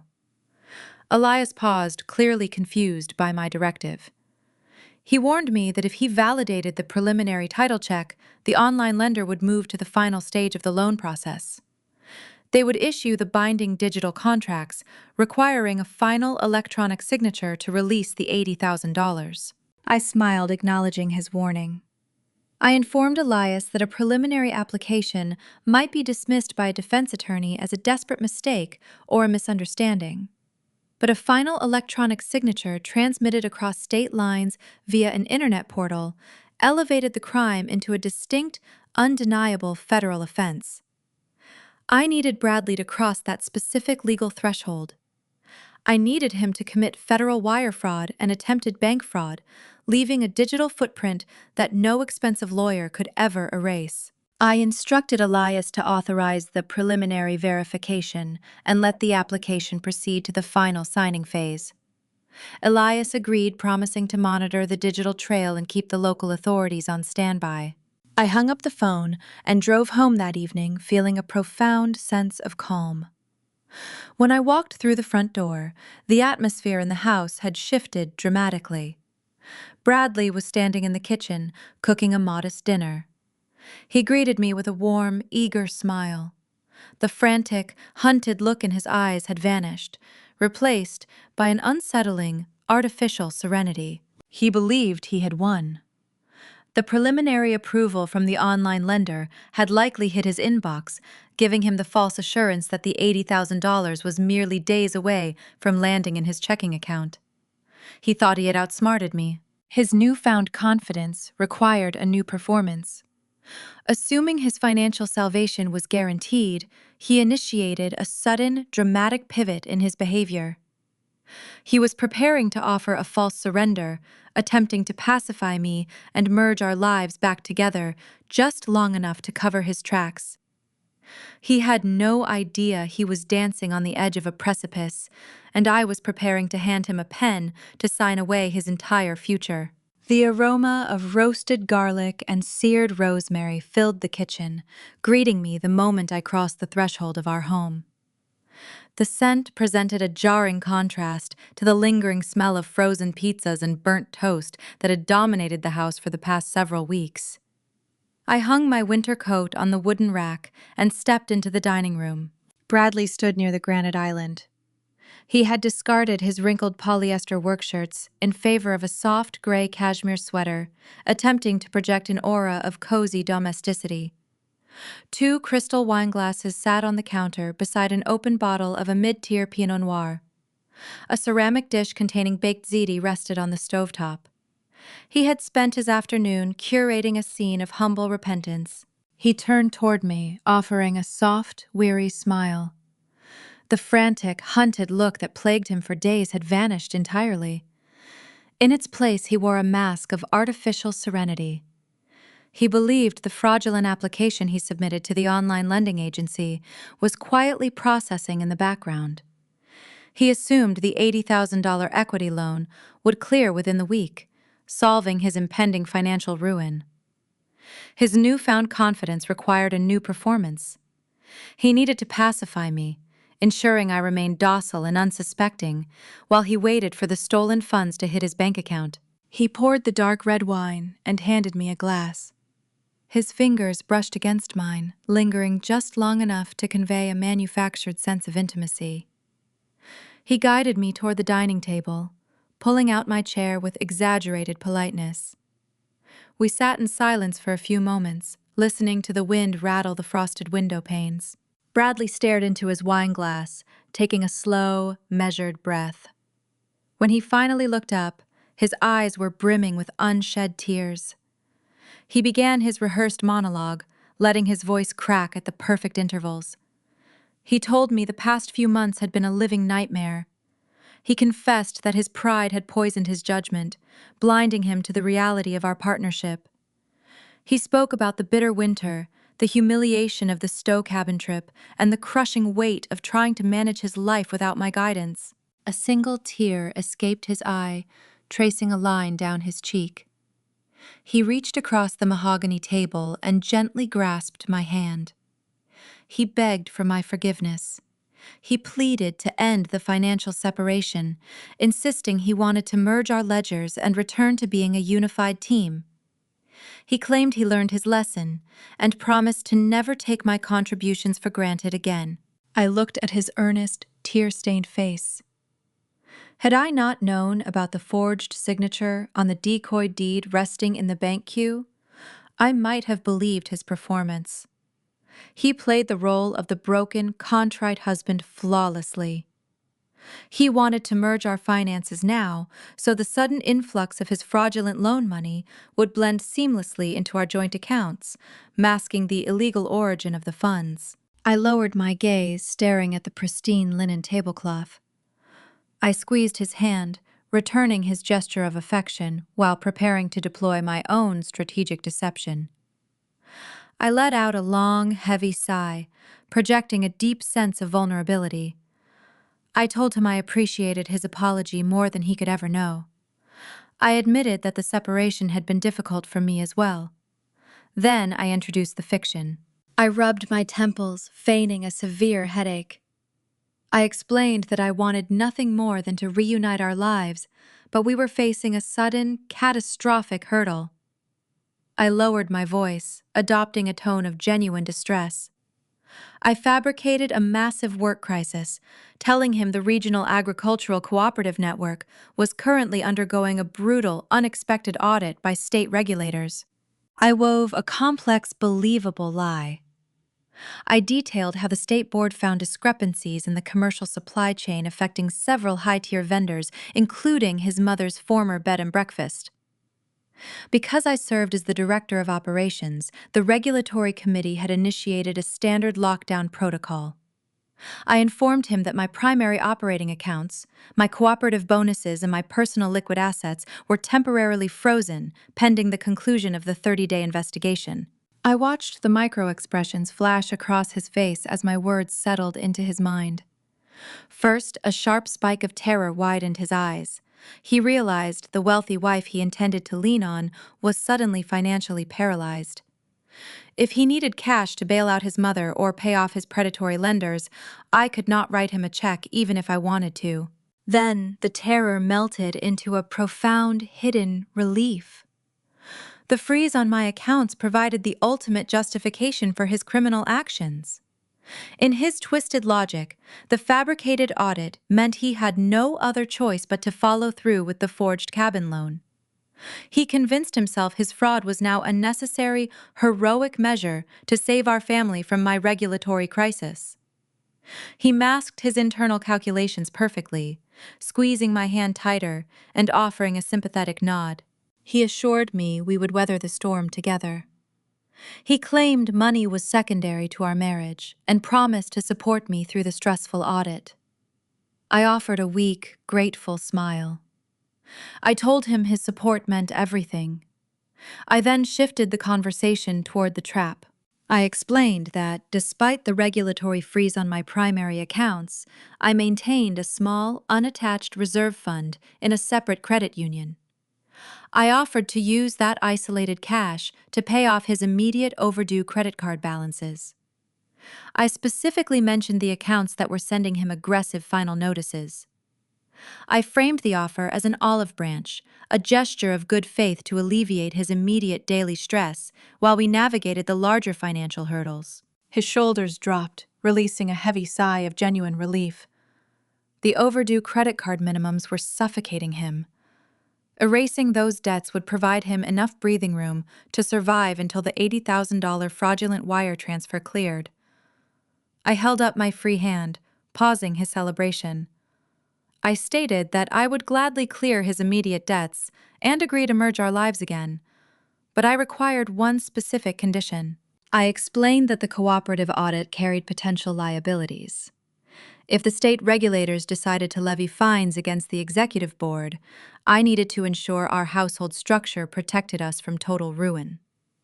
I told him my attorney advised me to establish a firm legal firewall between my inherited properties and our shared marital assets. I reached into my leather briefcase resting on the floor beside my chair. I pulled out a thick, bound legal document and slid it across the table. It was a comprehensive post-nuptial agreement. I kept my tone gentle and practical. I framed the contract as a mutual shield. I told him the document protected him from my potential cooperative debts and protected my ancestral maple farming land from any future unsecured liabilities he might incur. I pointed to the specific clauses outlining the strict division of equity. The language clearly stipulated that in the event of a divorce or a criminal conviction, the signatory waived all rights to any premarital assets, including the 80-acre property and the timber cabin. Bradley stared at the thick stack of paper. His vanity and his desperation created a blinding fog over his judgment. He did not possess the legal acumen to understand the precise traps hidden within the clauses. He only saw the immediate bailout of his suffocating credit card debt. He believed the post-nuptial agreement was merely a paranoid precaution triggered by my fabricated work crisis. Furthermore, he remained entirely confident that his forged online loan was a foolproof scheme. He assumed the $80,000 would arrive, rendering any future financial disputes irrelevant. He did not hesitate. He reached into his shirt pocket and pulled out a silver ballpoint pen. He flipped to the final page of the document, bypassing the dense legal warnings. He scribbled his signature on the designated line, pressing the ink firmly into the paper. He slid the executed contract back across the table, offering a triumphant grin. He declared that a piece of paper meant nothing compared to the strength of our renewed partnership. I picked up the document, inspecting his signature. The ink dried quickly, securing the legal firewall around my entire portfolio. By signing the contract, he voluntarily stripped away his only claim to my wealth. He waived his rights to my property right before his attempted bank fraud was scheduled to detonate. I smiled, raising my wineglass in a silent toast. He believed he had secured his future and outsmarted the system. He had no idea he just signed his own financial death warrant. The stage was perfectly set for the annual Winter Solstice Gala, and he was eagerly walking straight into the center of the crosshairs. The Vermont Winter Solstice Gala served as the undisputed pinnacle of the regional social calendar. Held annually inside the grand ballroom of the historic Mountain Lodge, the event brought together the most influential figures in the state, local politicians, affluent business owners, and the entire executive board of the tourism sector gathered under towering vaulted ceilings, draped in twinkling white lights and fragrant pine boughs. Waitstaff navigated the crowded room, carrying silver trays of champagne and hors d'oeuvres, while a string quartet played a lively classical arrangement near the roaring stone fireplace. For Bradley, this night represented the ultimate professional showcase. He spent hours preparing his appearance, treating the gala like a coronation. He rented an expensive tailored tuxedo, having exhausted his personal credit limit. He strutted into the ballroom, exuding an arrogant, manufactured charm, convinced he was the most important man in the room. He believed his fraudulent online loan was securely processing, hidden safely behind my fabricated regulatory audit. He assumed the postnuptial agreement he signed was merely a piece of paper meant to soothe my paranoia. He had no idea he was walking into a meticulously orchestrated execution. I arrived beside him, projecting an aura of serene, unshakable calm.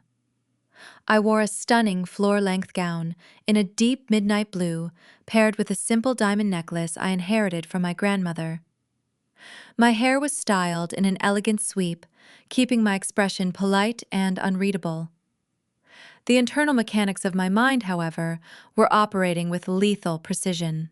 Earlier that afternoon, I finalized the logistics of my trap. I met with my attorney, a sharp, seasoned litigator who possessed a deep understanding of federal financial regulations. We coordinated directly with Elias, the senior loan officer at the Rural Credit Union. We mapped out a strict timeline. The online lending agency processing Bradley's fraudulent application required 48 hours to verify the final digital signatures before releasing the $80,000. That verification window closed exactly at 8 o'clock this evening, right in the middle of the gala. We knew the automated federal alert system would trigger the moment the out-of-state transfer attempted to bridge with the local banking registry bearing the false signature. My attorney had already briefed the regional prosecutor, presenting the undeniable digital footprint. They were merely waiting for the final electronic handshake to authorize the impending arrest warrants. As we navigated the crowded ballroom, Bradley's mother Beverly intercepted us. She wore a heavy velvet dress that had seen better days, clinging desperately to the fringes of local high society. Her face was pulled tight in a tense, anxious smile. Her bed and breakfast was buckling under the weight of the debt I secretly purchased. She attended the gala, hoping to secure emergency investments or wealthy new clients to stave off her impending foreclosure. She grabbed Bradley's arm, whispering frantically into his ear. She needed him to introduce her to the tourism board executives, hoping his status could provide her a lifeline. She glared at me, her eyes filled with a bitter, lingering resentment over the disastrous Sunday dinner and the severed cooperative supply line. She remained entirely ignorant of her son's impending criminal charges and her own impending eviction. Bradley patted her hand, adopting a patronizing tone. He assured her he would handle everything, promising to introduce her to his superiors during the main networking hour. He then turned his attention back to his own professional climbing. He spotted his regional director, a stern, imposing man named Harrison, standing near the ice sculpture display. Bradley seized my elbow, steering me through the crowd toward his boss. He intended to use my presence to elevate his own standing, hoping my position as the director of operations for the agricultural network would impress the executives. Bradley extended his hand, delivering a polished, rehearsed greeting. He introduced me, detailing my recent success in streamlining the winter harvest logistics. However, he smoothly manipulated the narrative, implying that his marketing strategies were the true driving force behind the cooperative economic boom. He attempted to claim credit for my tireless labor, masking his financial incompetence behind a thin veil of professional jargon. I smiled, offering Harrison a polite nod. I played the role of the supportive, admiring wife perfectly. I did not correct Bradley or challenge his inflated claims. I allowed him to inflate his ego, watching him construct a towering, fragile monument to his own vanity.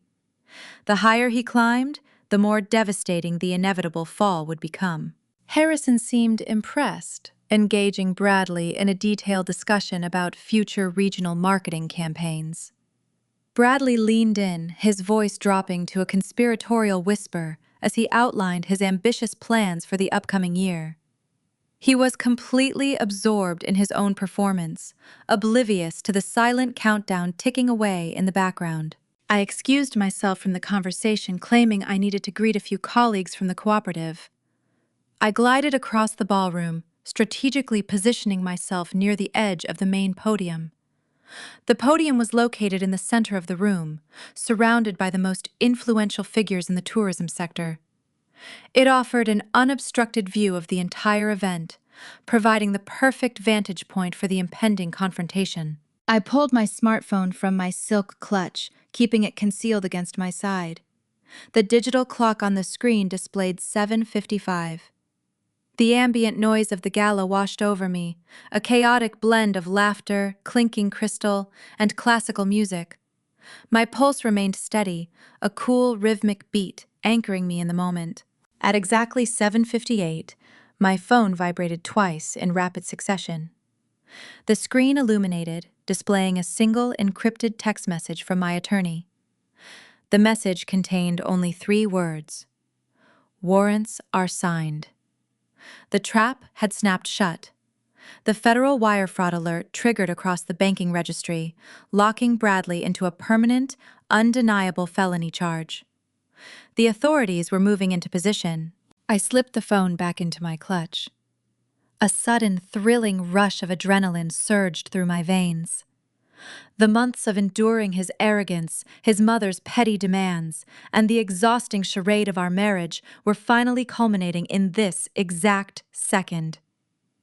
I looked across the ballroom, locking eyes with Elias, the credit union manager. He stood near the entrance, dressed in a sharp charcoal suit, holding a thick manila envelope. He offered a subtle, almost imperceptible nod, confirming his readiness. The string quartet finished their set, bringing the room to a temporary hush. The event coordinator approached the microphone, preparing to announce the keynote speeches and the annual tourism awards. Bradley, noticing the shift in the room's energy, began walking toward the podium. He adjusted his bow tie, a confident, victorious grin plastered across his face. He intended to stand near the front, hoping to be recognized by the board for his supposed marketing achievements. His mother trailed closely behind him, eager to share in his perceived glory. He stepped into the clearing surrounding the podium, completely unaware that he had just walked onto a public execution block. I stepped forward, blocking his path. The final confrontation was about to begin, and I possessed all the ammunition. The grand ballroom buzzed with the low hum of affluent conversation and the clinking of crystal flutes. I positioned myself near the main podium, my sapphire gown catching the soft light of the chandeliers. I was a solitary figure, anchored amidst the swirling currents of Vermont high society, waiting for the precise moment to strike. Bradley, having completed his sycophantic tour of the room, gravitated toward his regional director Harrison. His mother Beverly shadowed him closely, a desperate parasite seeking a new host. I moved closer, gliding seamlessly through the crowd until I stood on the periphery of their circle. Harrison, a man whose entire career was built on evaluating risk and reward, was mid-sentence, raising his glass in a toast. He praised Bradley, his voice booming across the immediate vicinity. He commended Bradley's sharp mind, specifically highlighting his supposed financial acumen and his ability to navigate the complex economic landscape of regional tourism. The irony was so thick it was almost suffocating. Harrison was toasting a man who was currently drowning in predatory debt and facing imminent federal charges for attempting to steal from his own wife. I stepped into the circle, my presence commanding immediate attention. I offered Harrison a dazzling, appreciative smile, thanking him for his kind words regarding my husband. The air crackled with a sudden electric tension. Bradley's confident grin faltered slightly, his eyes darting toward me with a flicker of unease. He knew I rarely interrupted his professional networking, especially when he was actively inflating his own ego. I turned my gaze toward Bradley, my expression a mask of cool, manufactured innocence. I let my voice carry, ensuring that the surrounding guests, including several prominent local business owners, could clearly hear every word. I agreed with Harrison, stating that Bradley indeed possessed a unique approach to securing capital. I casually mentioned that I was particularly impressed by the sheer audacity of the $80,000 second mortgage he had just extracted from my inherited maple farming property. The words dropped into the conversation like a heavy stone into a still pond. The jovial atmosphere instantly evaporated. Harrison lowered his champagne flute, his brow furrowing in confusion. He looked back and forth between Bradley and me, attempting to process the sudden shift in tone. Bradley went completely pale. The color drained from his face so rapidly he appeared physically ill. His mouth opened, but no sound emerged. He was paralyzed, caught entirely off guard by the public exposure of his darkest secret. He truly believed the fraudulent application was safely hidden behind the digital firewall of the online lending agency. Beverly, sensing the sudden danger, stepped forward, her velvet dress rustling loudly. She glared at me, her eyes flashing with defensive anger. She demanded to know what I was talking about, accusing me of attempting to embarrass her son in front of his esteemed colleagues. She claimed Bradley would never do such a thing, insisting he was a successful, independent man who did not need to borrow against my assets. I did not raise my voice or react to her hostility. I maintained my icy, polite demeanor. I opened my silk clutch and extracted a folded stack of documents. I held them up, the stark white paper contrasting sharply with my dark gown. I informed the circle that I was not dealing in rumors or accusations, but in documented, verifiable facts. I unfolded the paperwork, revealing the printed confirmation from the online lending agency. I pointed to the specific line detailing the $80,000 equity loan application. I traced my finger over the digital signature, clearly displaying my name forged at the bottom of the page. I methodically dismantled his entire fabricated reality. I explained that my husband, desperate to cover a massive high-interest personal loan he acquired from a predatory online lender, had stolen a decoy deed from our home safe. I detailed how he traced my signature, submitted the fraudulent application, and attempted to leverage my ancestral agricultural land to save himself from financial ruin. Harrison stared at the documents, his expression hardening into a mask of professional disgust. He recognized the severity of the situation. This was not a simple domestic dispute. This was a calculated criminal act of fraud committed by one of his senior managers. Bradley finally found his voice, though it emerged as a pathetic, panicked squeak. He lunged forward, attempting to snatch the papers from my hand. He stammered, claiming it was a massive misunderstanding, a terrible mistake born out of stress and desperation. He tried to spin a chaotic narrative, blaming the predatory lenders and the pressures of his job, desperately attempting to salvage his crumbling reputation. I stepped back, easily evading his clumsy attempt to grab the evidence. I refused to let him control the narrative. I pivoted smoothly, turning my attention directly to Beverly. I decided it was time to expose her role in the disastrous chain of events. I announced to the gathered crowd that Bradley's desperation was not solely his own doing. I revealed that he was actively attempting to secure the stolen funds to bail out his mother's failing bed and breakfast. I pulled a second document from my clutch, the forged medical invoice Beverly had utilized in her pathetic extortion attempt. I held up the paper detailing how Beverly faked a severe cardiovascular episode, forging documents from the regional medical center to guilt me into writing a $15,000 check. I explained that when her extortion failed, Bradley was forced to cross the legal line, resorting to bank fraud to satisfy her endless parasitic demands. Beverly let out a sharp, hysterical gasp. She pointed a trembling finger at me, screaming that I was a liar. She claimed I fabricated the entire story to destroy her family, insisting the documents were fake and that I was a vindictive, unstable woman. Her voice echoed across the ballroom, drawing the attention of dozens of nearby guests. The string quartet faltered, the music dying away as the sheer magnitude of the scandal captivated the room. Her desperate denials provided the perfect cue for the final, devastating blow. From the edge of the crowd, Elias, the senior loan officer from the Rural Credit Union, stepped forward. He moved with quiet, undeniable authority, his charcoal suit projecting a sense of institutional credibility. He addressed Harrison directly, his voice calm and professional. He confirmed every single detail of my statement. He explained that his office had intercepted the fraudulent title inquiry earlier that week. He verified that the digital signature on the application was a confirmed forgery, flagged immediately by the county registry's automated security protocols. Elias concluded his statement by delivering the most damning piece of information. He announced that the local fraud division had been monitoring the digital trail for the past 48 hours. The crime was no longer an allegation. It was a confirmed, active federal investigation. The social facade Bradley had spent years cultivating was publicly, irreversibly obliterated.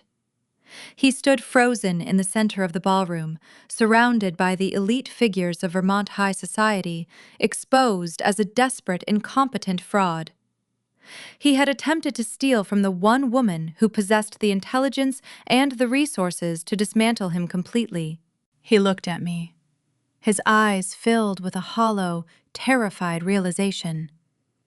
The post-nuptial agreement he eagerly signed just days prior had permanently severed his legal claim to my wealth. He was facing federal felony charges, crushing predatory debt, and the total destruction of his career. And he was facing it entirely alone. The trap had closed, and there was absolutely no escape.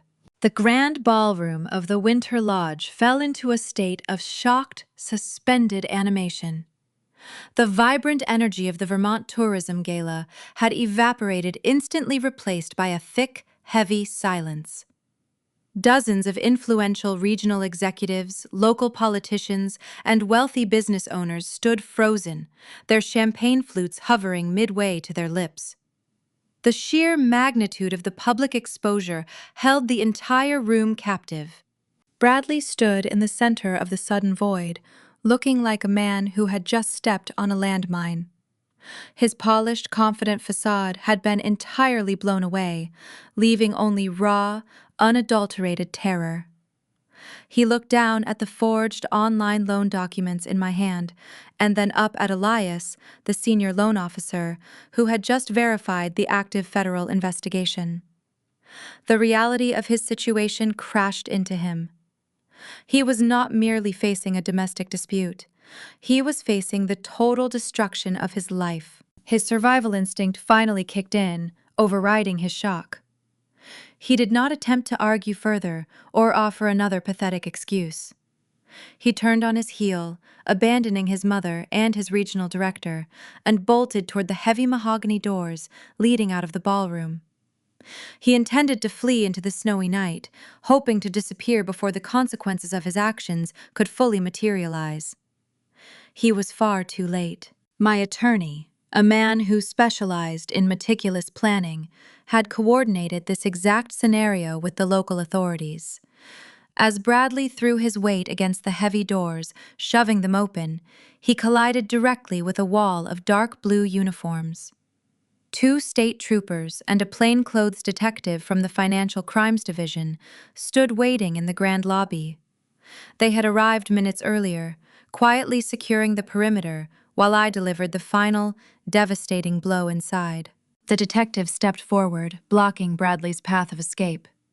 He held up a silver badge, its polished surface catching the warm light of the lobby chandeliers.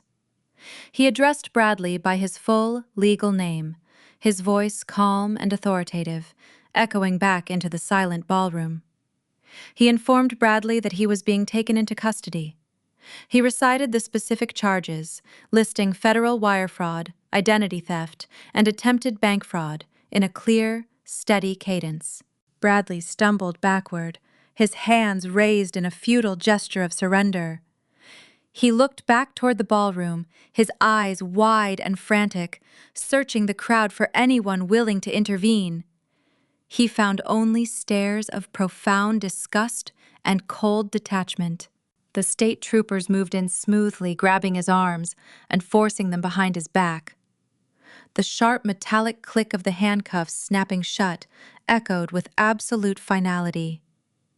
The sound reverberated through the grand hall, cementing his ruin. He was physically restrained, stripped of his expensive rented tuxedo and his manufactured dignity. Beverly, watching her golden child being cuffed by law enforcement, finally snapped. The aristocratic illusion she spent decades cultivating shattered entirely. She let out a piercing, hysterical shriek, abandoning all pretense of high society manners. She lunged forward, her heavy velvet dress rustling wildly as she pushed past the frozen guests. She ran toward the lobby, throwing herself at the line of officers, attempting to physically pull Bradley away from their grasp. A trooper easily sidestepped her frantic assault, gently but firmly pushing her back into the ballroom. She stumbled, collapsing onto her knees on the polished hardwood floor. She wept openly, her makeup smearing down her face, creating dark, dramatic streaks. She turned her furious, tear-stained face toward me. I stood near the podium, maintaining my calm, detached posture. She pointed a trembling, manicured finger in my direction, screaming at the top of her lungs. She demanded that I do something. She ordered me to call my lawyers to intervene and to pay whatever bail was necessary to secure his immediate release. She claimed I possessed the wealth to fix this and insisted it was my duty as his wife to save him from this humiliation. I walked slowly toward her, the soft rustle of my sapphire gown gliding across the floorboards. I stopped just a few feet away, looking down at the woman who had spent years treating me like a silent, endless ATM. I leaned in close, lowering my voice to a sharp, icy register, ensuring only she could hear the final, devastating truth. I reminded her of the rules her son had established months ago. I recalled the morning he puffed out his chest, demanding strict financial separation, declaring he was sick of supporting me. I stated very clearly that under those exact parameters, Bradley's legal fees, his impending bail, and his future federal restitution were entirely his own personal responsibility. I informed her that I would not be authorizing a single dime from my accounts to rescue a man who attempted to steal my ancestral property to fund her failing business. I told her the era of my charity was permanently closed, and they were now entirely on their own. Beverly stared at me, her mouth opening and closing silently. The truth was absolute and inescapable. She realized in that crushing moment that the wealth she relied upon, the safety net she exploited for years, was gone forever. She was left alone with a bankrupt bed and breakfast and a son facing a lengthy federal prison sentence. She buried her face in her hands, sobbing uncontrollably. From the periphery of the crowd, Harrison, the regional tourism director, stepped forward. His face was a mask of furious professional indignation. He approached Bradley, who was currently being led toward the exit doors by the arresting officers. Harrison did not offer sympathy or support. He delivered a brutal, immediate professional execution. Harrison addressed Bradley, stating that the Regional Tourism Board maintained a strict zero-tolerance policy regarding criminal activity and moral turpitude. He informed Bradley that he was terminated, effective immediately. He stripped him of his title, his salary, and his remaining professional dignity right there in the lobby. Bradley slumped forward, the last vestige of his identity ripped away. The officers guided him out the heavy glass doors into the freezing, swirling Vermont snow. I turned away from the chaotic scene, smoothing the fabric of my gown. I did not linger to watch the gossip spread or listen to the whispered judgments of the local elites. I had accomplished exactly what I set out to do. I retrieved my wool coat from the coat check and walked out the side exit of the lodge. The crisp, biting air of the winter night hit my face, providing a sudden, exhilarating shock. The heavy, oppressive weight that had suffocated me for years was gone. The tumor of their vanity and manipulation had been completely excised from my life. I walked toward my vehicle, my boots crunching softly on the freshly fallen snow, feeling an immense, profound sense of relief. However, the execution of my strategy was not entirely complete. The public arrest and the termination of his career addressed the immediate threat, but the deeper structural issues remained. The financial traps I laid months ago regarding his mother's failing business were still quietly operating in the background. The final phase of my plan, the ultimate transfer of power, was scheduled to execute the following morning.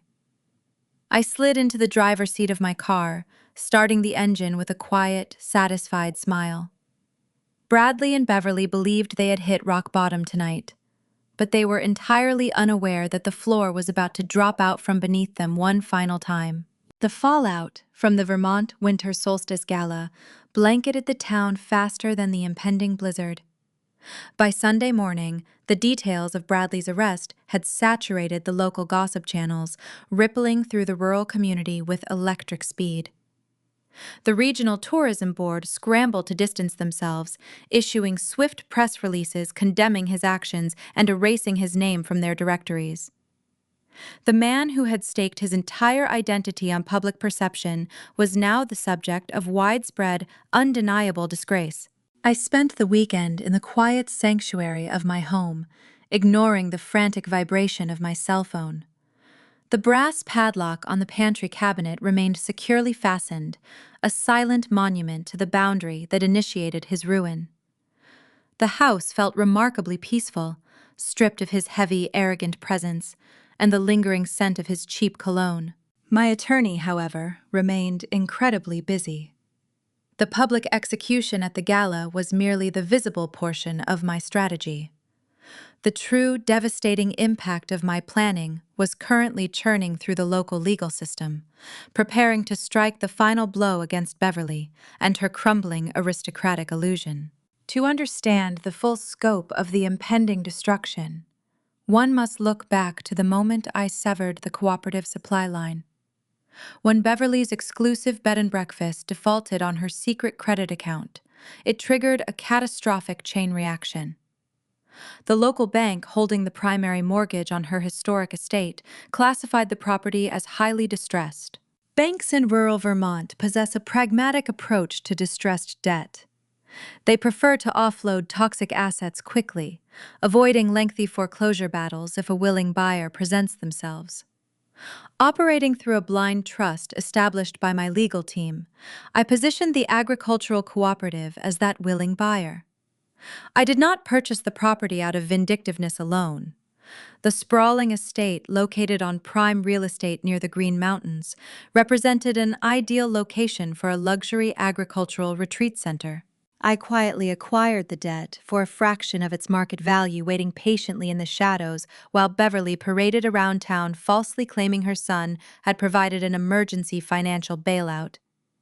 She spent weeks living on borrowed time, completely unaware that the ground beneath her feet belonged to the very woman she despised.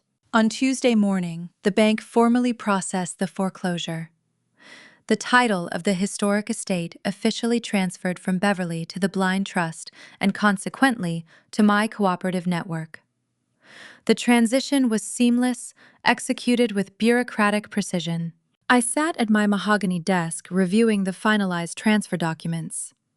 The heavy parchment paper felt cool and satisfying beneath my fingertips. I opened a new file and printed a standard boilerplate legal document, a formal 30-day notice of eviction. I did not mail the notice. I preferred the clarity of a direct delivery. I drove my vehicle up the winding, snow-packed road leading to the estate. The property looked desolate, stripped of its former glory. The expansive front porch, usually bustling with affluent leaf peepers and seasonal tourists, sat empty and silent.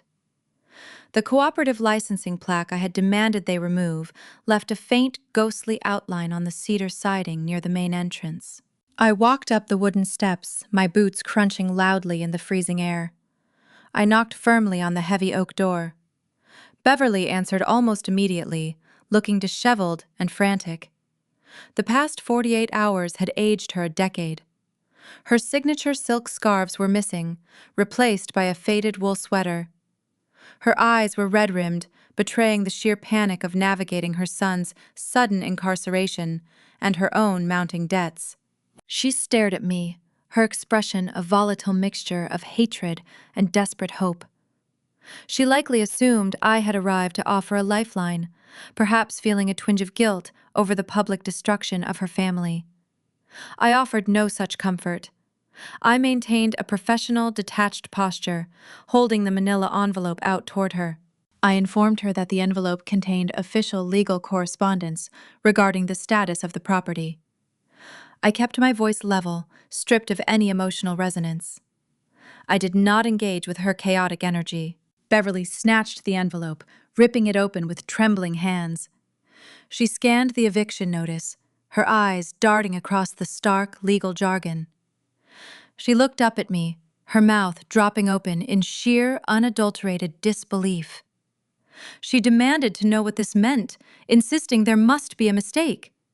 She claimed she was negotiating with the bank, swearing she was close to securing a new loan to cover the mortgage. I shook my head, delivering the final crushing truth. I explained that the bank no longer held the mortgage. I revealed that the agricultural cooperative acting through a subsidiary trust had purchased the distressed debt in its entirety. The foreclosure was finalized, and the property now legally belonged to my organization. I pointed to the eviction notice in her hand. I stated clearly that she had exactly 30 days to vacate the premises, warning her that any attempt to vandalize or damage the property before her departure would result in immediate civil litigation. Beverly stumbled backward, leaning heavily against the doorframe for support. The sheer magnitude of the trap finally dawned on her.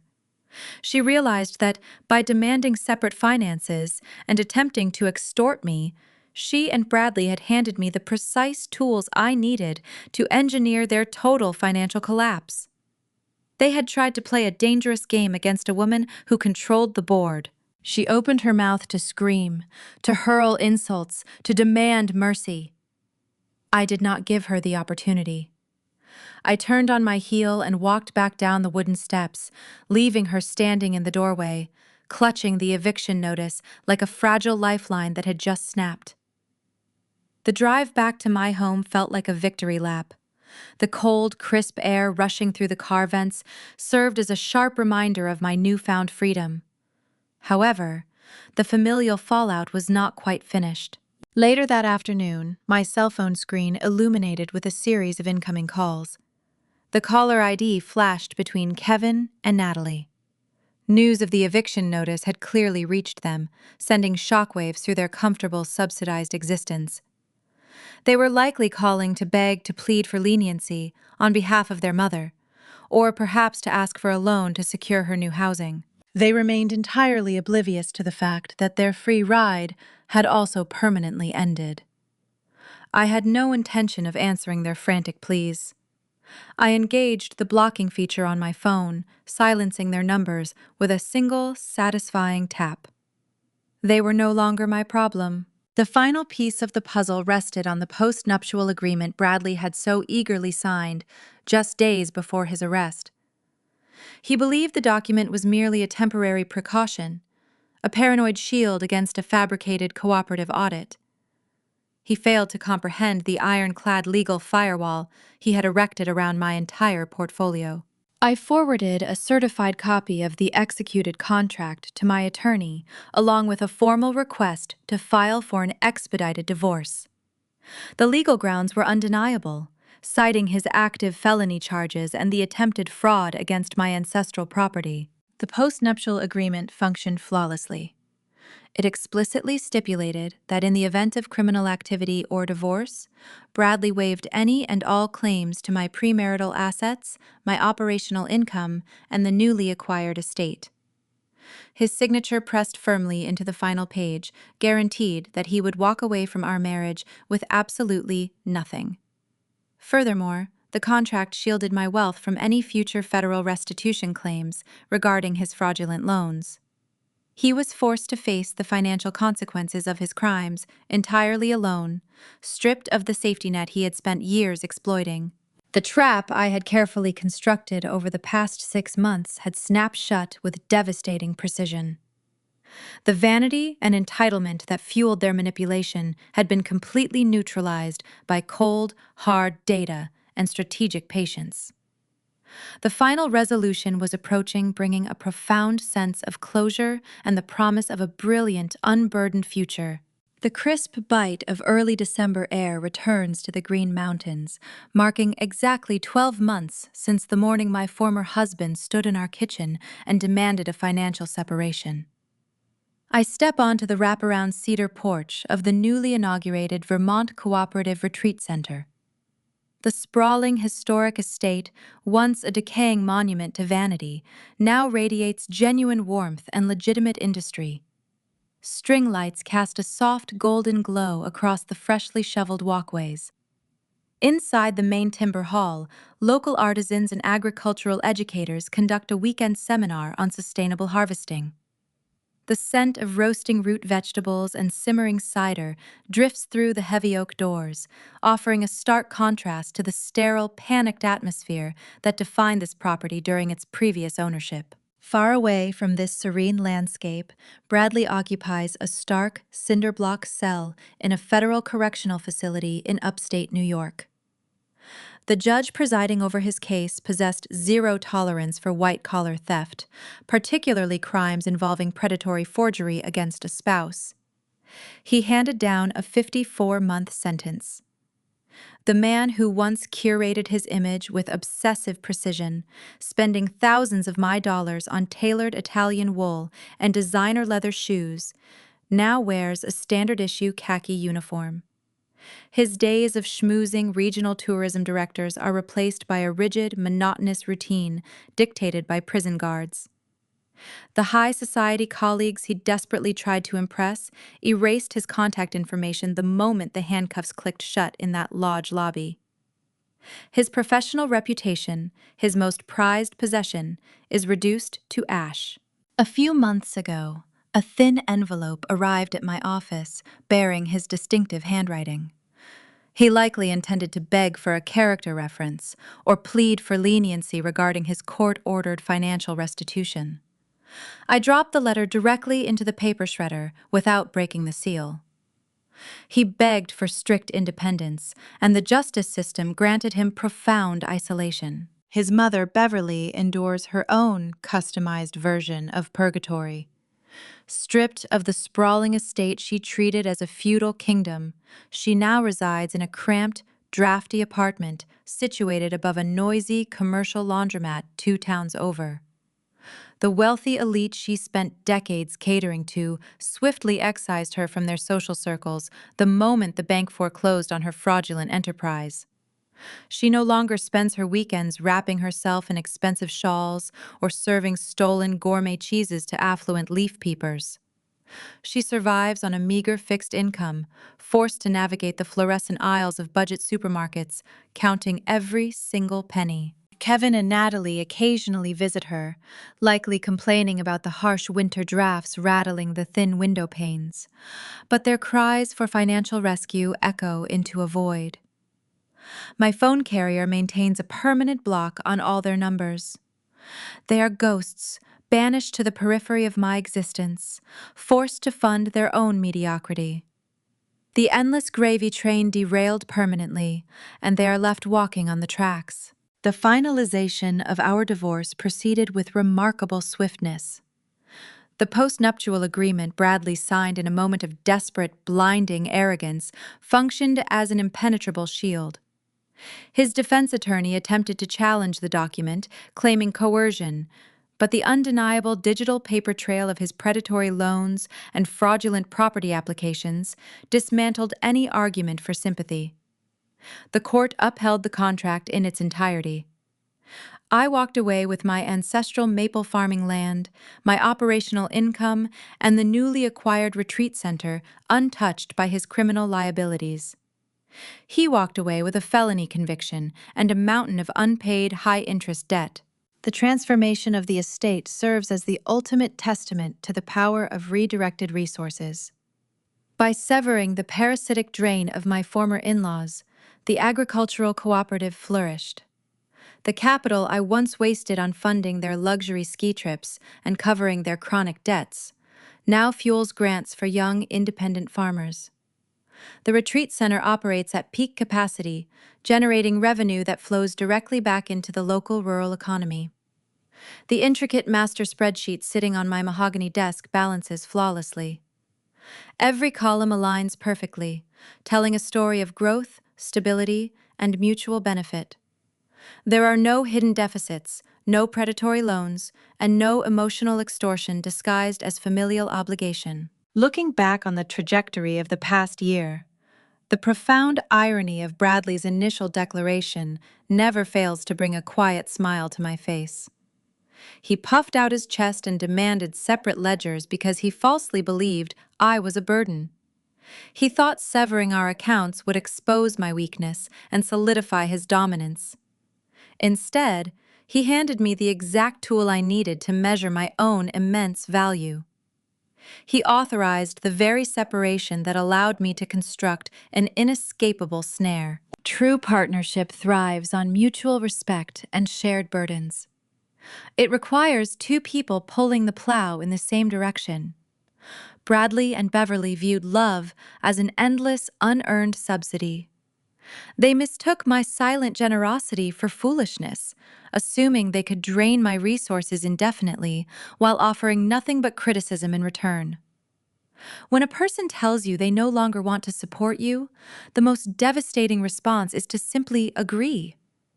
Give them exactly what they ask for, down to the last decimal point. Removing the emotional fog of a toxic marriage reveals a stark, clarifying landscape. The mechanics of survival in this world are ultimately mathematical. You calculate what you bring to the table, and you audit what the other person takes away. Bradley's fatal error was ignoring the fundamental laws of accounting. He believed his manufactured charm carried tangible equity. He failed to realize that when you strip away the posturing, the vanity, and the lies, the truth always resides in the data. The objective justice of numbers never falters. I step off the cedar porch, walking a few paces out into the snow-covered courtyard. The sky above the green mountains shifts into a deep, bruised purple, heavy with the promise of a fresh storm. The first delicate flakes of snow begin to fall, drifting silently through the crisp air, coating the pine branches in a dusting of pure, blinding white. The winter season no longer feels like a brutal test of endurance. It feels like a protective embrace, a season of quiet rest and brilliant clarity. I take a slow, deep breath, savoring the scent of the freezing wind and the distant wood smoke. The ledger is balanced. The debts are settled. I am untethered, unburdened, and entirely free. The story of Allison and Bradley is not just a tale of marital breakdown. It is a profound exploration of the consequences of entitlement and the critical importance of foundational parenting values. When we look beneath the surface of the immediate conflict, the separate finances, the malicious compliance, the forged documents, we uncover a stark lesson about family responsibility, the long-term guidance of children, and the devastating cost of shielding a child from reality. In American culture, the traditional family structure often emphasizes providing the best possible life for our children. We want them to have the opportunities we didn't, to experience comfort and to feel secure. This desire, while born of love, can easily warp into a form of enabling, if not balanced with honesty, fairness, and emotional awareness. Beverly's parenting of Bradley serves as a cautionary tale of what happens when love becomes synonymous with endless, unearned subsidy. Beverly raised a son who believed that his mere existence entitled him to luxury. She shielded him from the mechanics of actual labor, creating an illusion of wealth that was entirely dependent on the exploitation of others. Bradley grew into an adult who was financially illiterate, obsessively vain, and profoundly arrogant. He was a man who demanded to keep his own money while secretly siphoning his wife's resources to maintain his facade. He was fundamentally a product of a parenting style that prioritized appearance over substance. The tragedy of Bradley's situation is that his ruin was not inevitable. It was engineered by the very values instilled in him by his mother. When he finally encountered the cold, hard economics of his own life, when he was forced to eat frozen pizzas and ride the public bus, he lacked the emotional resilience and the practical skills to adapt.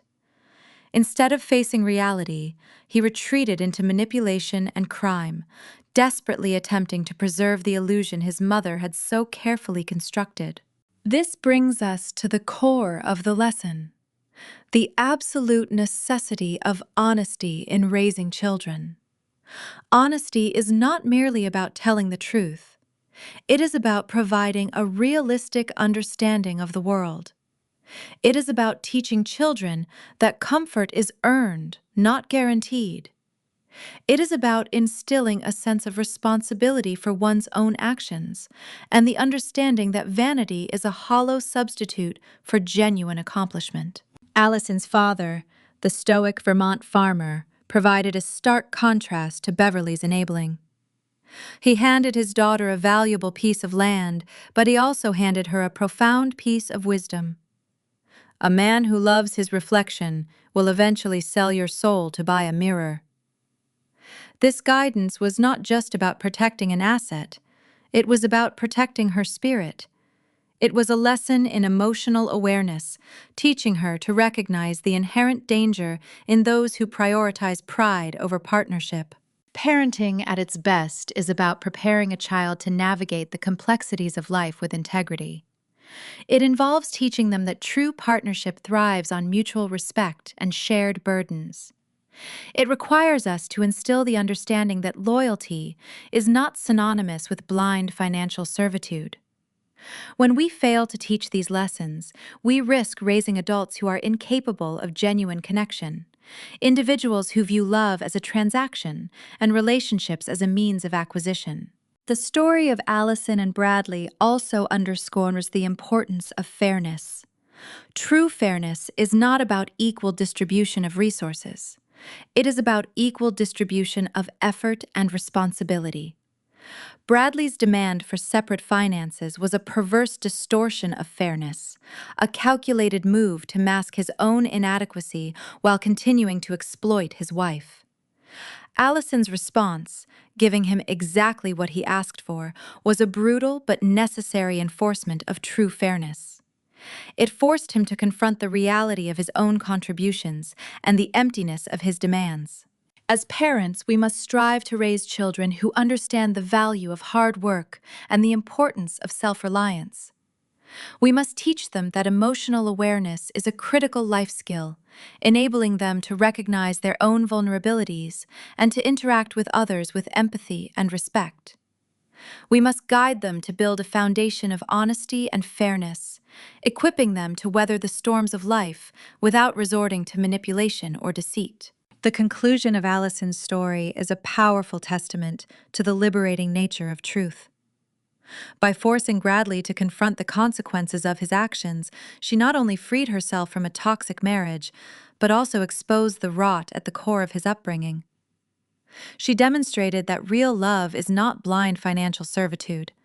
It is the courage to enforce boundaries and to demand respect. This narrative invites us to reflect on our own lives and our own parenting choices. Are we raising children who understand the value of a dollar and the importance of integrity? Are we equipping them to face reality, or are we shielding them in an illusion of unearned comfort? The answers to these questions will profoundly shape the adults they become and the relationships they build. If this story resonated with you, if you found yourself reflecting on the complexities of family dynamics and the importance of foundational values, I encourage you to follow Melissa Told Stories. We explore these themes and more, offering narratives that challenge our assumptions and inspire us to live with greater authenticity. Ultimately, the most profound lesson we can draw from Allison and Bradley's story is that the greatest gift a parent can give a child is not wealth or luxury, but the capacity to face the truth. True freedom is not the ability to buy whatever we want. It is the ability to stand firmly on our own 2 feet, unburdened by the illusions of vanity and the weight of unearned entitlement. We must raise children who are strong enough to carry their own weight and wise enough to know that true partnership is built on the solid ground of mutual respect.